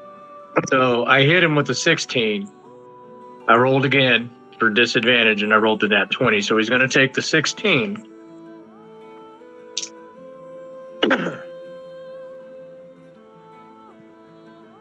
$15 plus 7 is 22.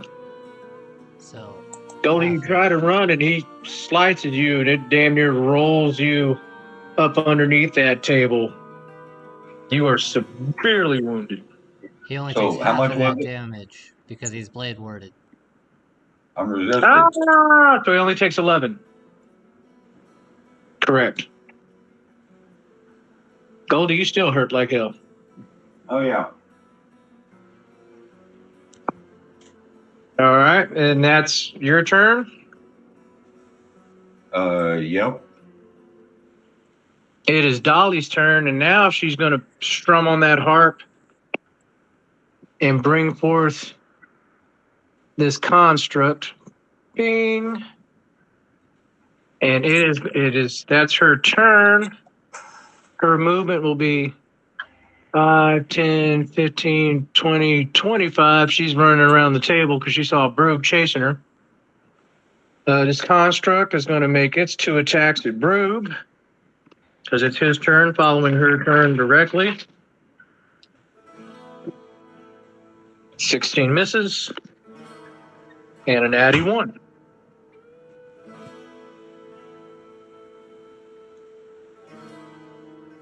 All right. How much coverage with the table? Like, what advantage being under the table does that give Goldie as far as like an AC? None. Where that thing is concerned, yeah, because it's got arms and limbs everywhere. It's going to slice right. Now, if it was like that shrapnel spray or something, or like a ranged attack, it would have I'd give him half cover for being under a table.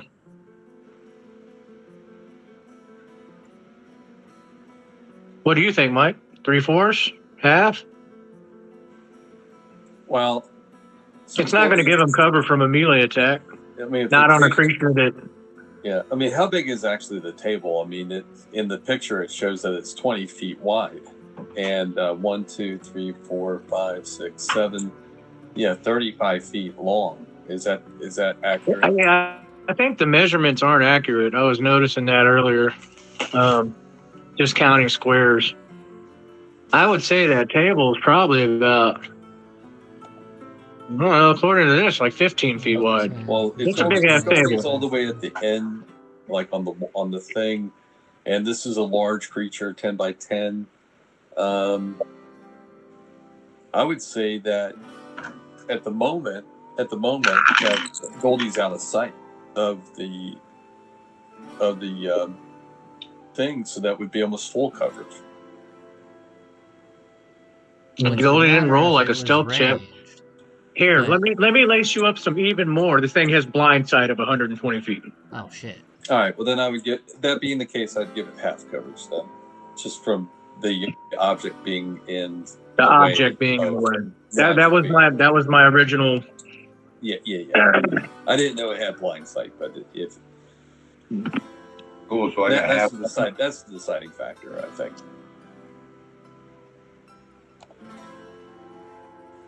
I still don't Okay, it know is how it works, but Dolly's summon. It is now Broog's turn.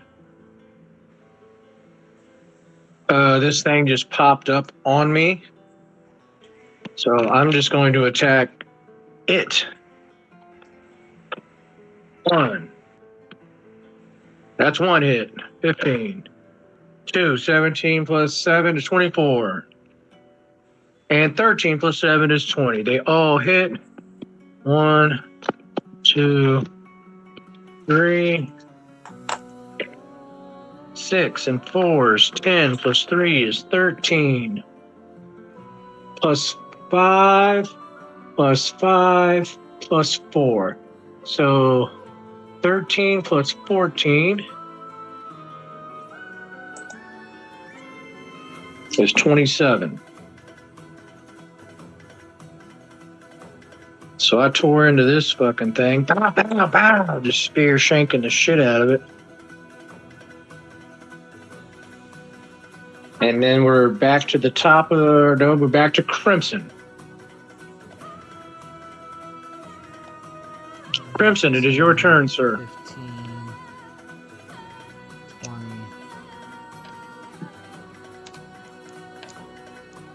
No attacker.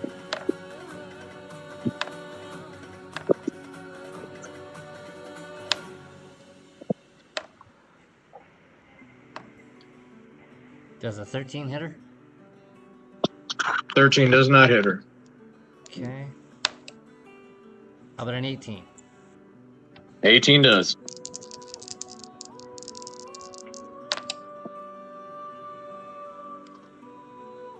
For 19 damage.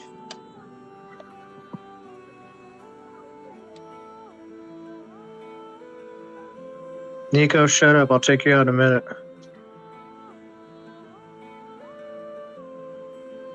All right, you cleave into her bow, so she has to beat.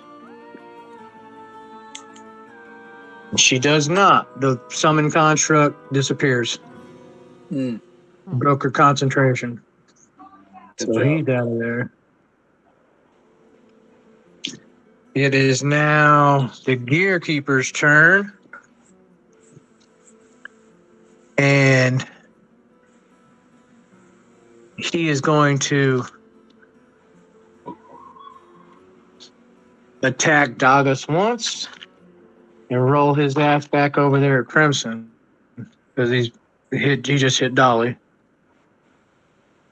Ooh, that's a miss.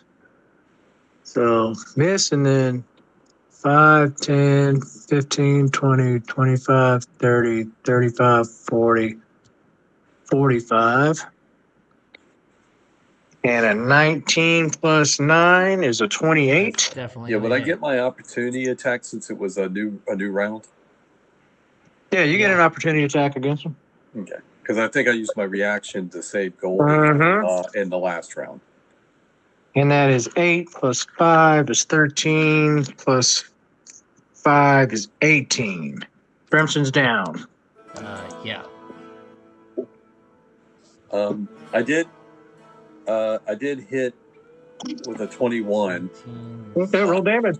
and then I'll go ahead and expend out my last level 2 slot to Divine Smite. Okay.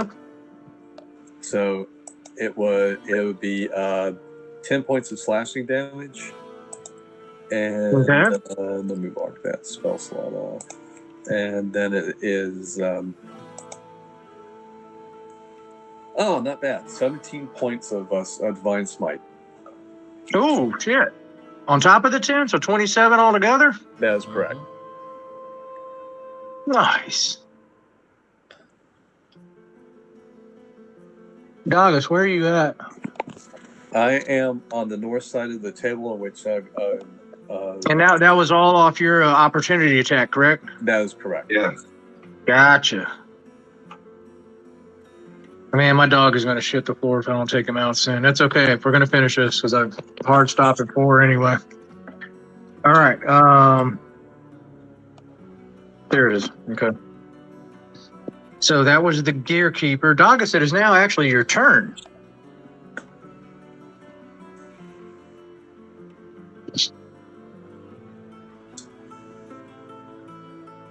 I will, as a free action, drop the blade and pull out my bow.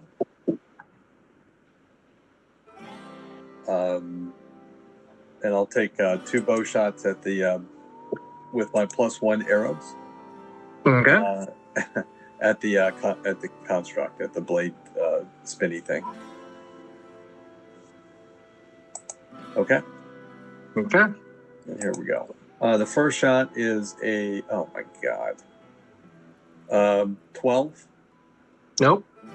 And the second shot is a natty 20 Oh yeah. for a total of 28 to hit.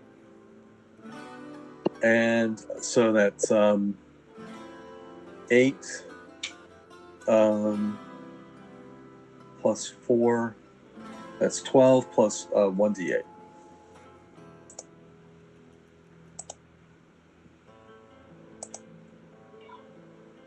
Uh, 16 points. Nice shooting, Tex. That's my shot. Okay. And God, do I have a bonus action? I'm out of spell slots. I've already used my Misty Step.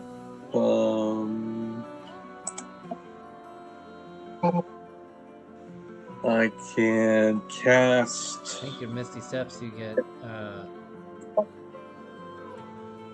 equal to your proficiency bonus. Proficiency bonus. Yeah, you got more Misty Steps than just one. Oh, Michael. I'll do it. Okay. All right. Well, then what I will do then is I will, as a bonus action, I will Misty Step to here. Okay. And shoot. As my bonus, I'm sorry, I'll have to go back here. As my bonus action, I will pick up my sword and shield. Okay. And shield, since that's a kind of the bonus action. And that's it. That's my action. I guess I can do my movement. I mean, my movement would be. Would it be considered if I went over the table that I still could make half my movement? Yeah, dude, you're a lithe little elf. If you just want to Yeah. Okay, 5 feet up, spend 5 foot of movement to go up and then across 5, normal. 10, 15, 20, 25. And 5 down. And 5 Or down. unless you want to stay on top of the table. No. I'll stay right there. I want to do some blocking here. Okay, Goldie, it is your turn. Oh. All right. I'm going to do a bardic inspiration, unsettling words. That is my third one out of 5. No, you handed out some to, inspirations earlier, brother. That is your last bardic inspiration. Oh, We had a short rest We've had between long- these. we've had to rest. I Y'all get them all back. Y'all ain't taking a short rest since. Yeah, you did. Yes, you did. I apologize. My So bad, man. I'm here on this one. So he's got to do. Oh, I rolled max 8. So 16 plus 8 is 24 on his save, and a 16 on her save. I'm going to cast Shatter centered here, so it gets both of them. Boom, boom. They need to make They both failed. 3d8 damage, lightning Thunder. or thunder. Shatter's a 20-foot, right? Oh, it's a 10-foot radius, so 20 foot, yeah. But I can center it to where it only hits them. And I rolled 2 5s and an 8. So 18 points of thunder damage to both of them. Holy shit. And they get disadvantage on the save because they're constructs. They both failed anyway. Right. Wow. Hold on.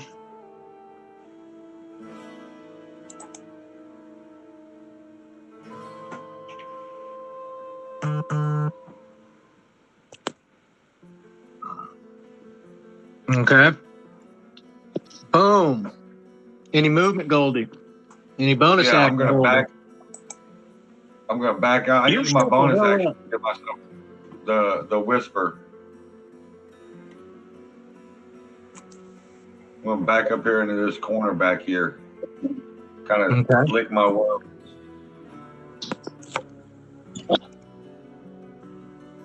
Okay. Not running, but walking rapidly.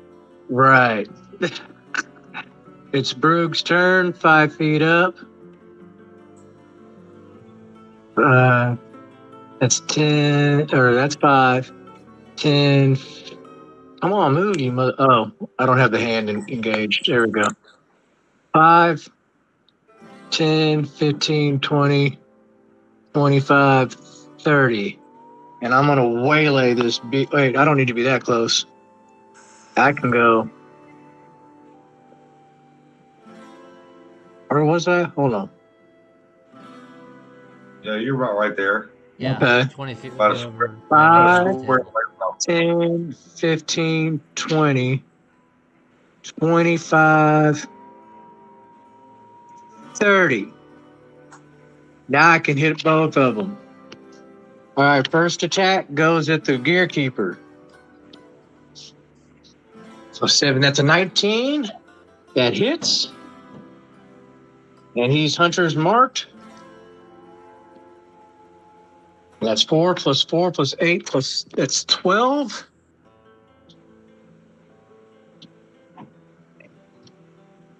And my second attack is going to Dolly. And that definitely hits her. 9 plus 7 is 16. And she's not hunter's mark. So she takes 9. I stick my non-magical weapon right into Dolly's brain, and she kind of glitches, just drops to the ground. Hmm. And then my last attack back at the Gear Keeper. 4 + 7, 5. I miss.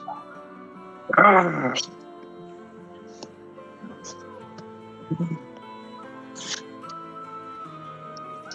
Crimson.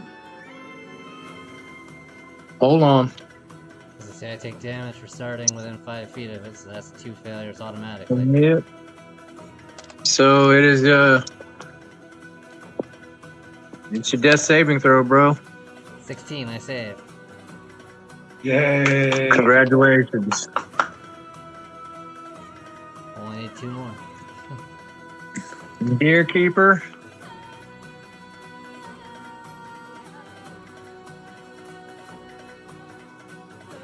It's gonna attack Brug.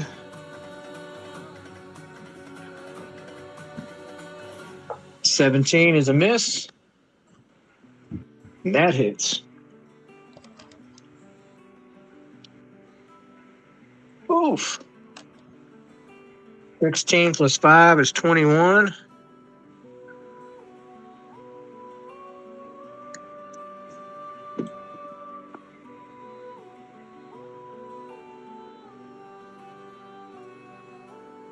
And that's his turn.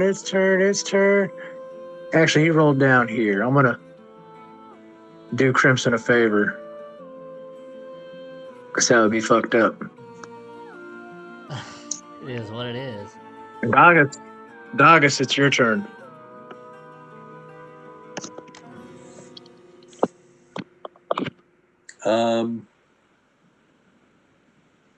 Okay.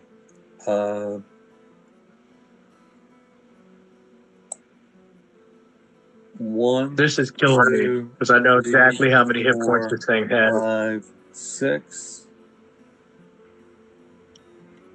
I will use my bonus action to blip to here, Okay. and I'll go ahead and take 2 sword swipes at with my light keeper on that construct. Okay.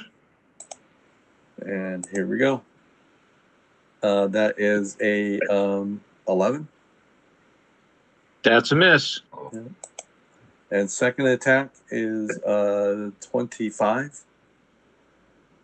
And with your second attack, you hit right where you need to in this thing's whirling gear mechanisms. You clip it, it shudders back, and then just kind of breaks down and hits the ground. You guys are out of combat. That was for 7 Alright. points. If you, 7 points if you needed it. So, and then I think we all rushed over to Crimson to see if we can't find the nuts and bolts that are on the ground and start like triaging them. I want to lay my hands on him and cast Cure Wounds at level 1. Okay, I'm going to stabilize Crimson right now. Go ahead and roll them hit points. What is it? I need to walk my dog. Okay. D8 plus con. Yep. That's a D8 plus your charisma. 7 plus charisma. 7 plus 5. Yeah, plus 5. You get So Crimson has 12 hit points and it's 12. stable. Oh. I would still be at -1 actually, and stable. Oh, well then, can I cast it? That's fine. I've got a Cure Wounds left too. I got another one. I'll cast another one on him. I'll Cure Wounds in first level too. We'll both do it. All right, so another D8. So I give him 7 more. Yeah. So he's at 6. Oh, he's good. Then I'm And then not Goldie, what'd you give him? Because he would still have to roll a death saving throw if you only healed him that one time in that round, because the next round would come around and he would have to roll No, I wouldn't, because he stabilized me. at a -1. Yeah. Yeah, you're not stabilized at -1. But that's okay because Brew also cast a Cure Wounds too. Yeah. So 1 and 2. So he's at 6 now. And now Goldie can cast another one because he is stable. Well, Yeah. he's good. If he's at 6, he's good. Because hell, I need to cast one on myself. Okay. Yeah. While y'all are sorting this healing, Dog, as you look over at this droid, the Dolly chick, Yeah. and her head turns, and her eye goes zzz, and opens up, Uh, and this little sphere floats out of it and settles on the ground next to her. all right. Dink. And I gotta walk my dog. Well, do you want to put a pin in it at this point? Yes, we can. Okay. Yes, we can. I will keep. So an eye I on kind of that wanted eye. I wanted to recuperate the. Actually, that eye floats out of her, Mhm. and as Crimson's laying on the ground, it floats over to him, Hmm. and just kind of hovers next to his head. Oh. It's a little sphere. It's got like a crystalline pupil in it, and you see all these little glyphs around the sphere. It's docent, so there's a Yeah. purpose behind that too. Yeah. But yes, we'll put a pin in it right there as this little sphere is coming over. Okay. All right. It's This might be a good sentient, time so for a it short rest too. can do that. We're taking a long rest. Yeah. How many? Well, we Short can't rest. take a long rest because we just took one. But Oh, but I'm using hit dice on a short Okay. rest. okay. I'm using Yeah, 3 me of too. them.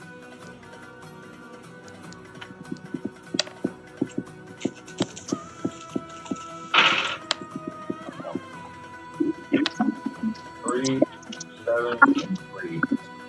So Yeah, I get 8 points back. 7 and 3 is 10. 3 and 3 is 16. 1 and 3. Man, I'd love. Where did you find that creature, that blade sphere? Is that Oh, the Gearkeeper construct. It's right out of the Wild Mount book. gear? Yeah. That's awesome. I'm back to 44 after. Oh wait, and plus the Song of Rest. The gear For another 3 construct. puts me at 47 total. I spent Oh, all of my hit dice. And don't forget the Song of Rest, right? I used 3 hit dice. Everybody gets 4,425 experience points. Welcome to level 6. Holy shit. Okay. Everything you fought today was worth 5,900. So The Absorber, what was the total again? I'm sorry. Yeah, it was like 4,000 something. 4,425. Okay. Wow.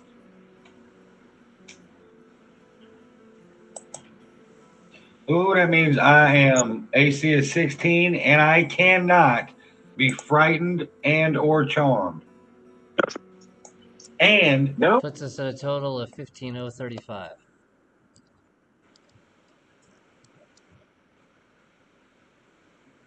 Yeah, 15,035. Right.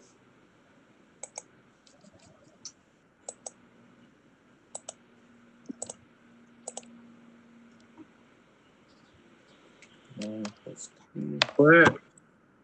anybody within 30 feet of me of my choosing has advantage on saving throws being frightened and or charmed.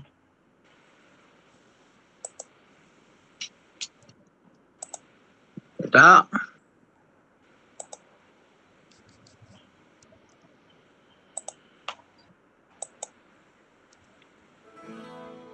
D8 plus 3, 63 total. 7. I get 7 hit points for leveling. So did I. Nice. I haven't rolled yet. I'm going to do that when I get back.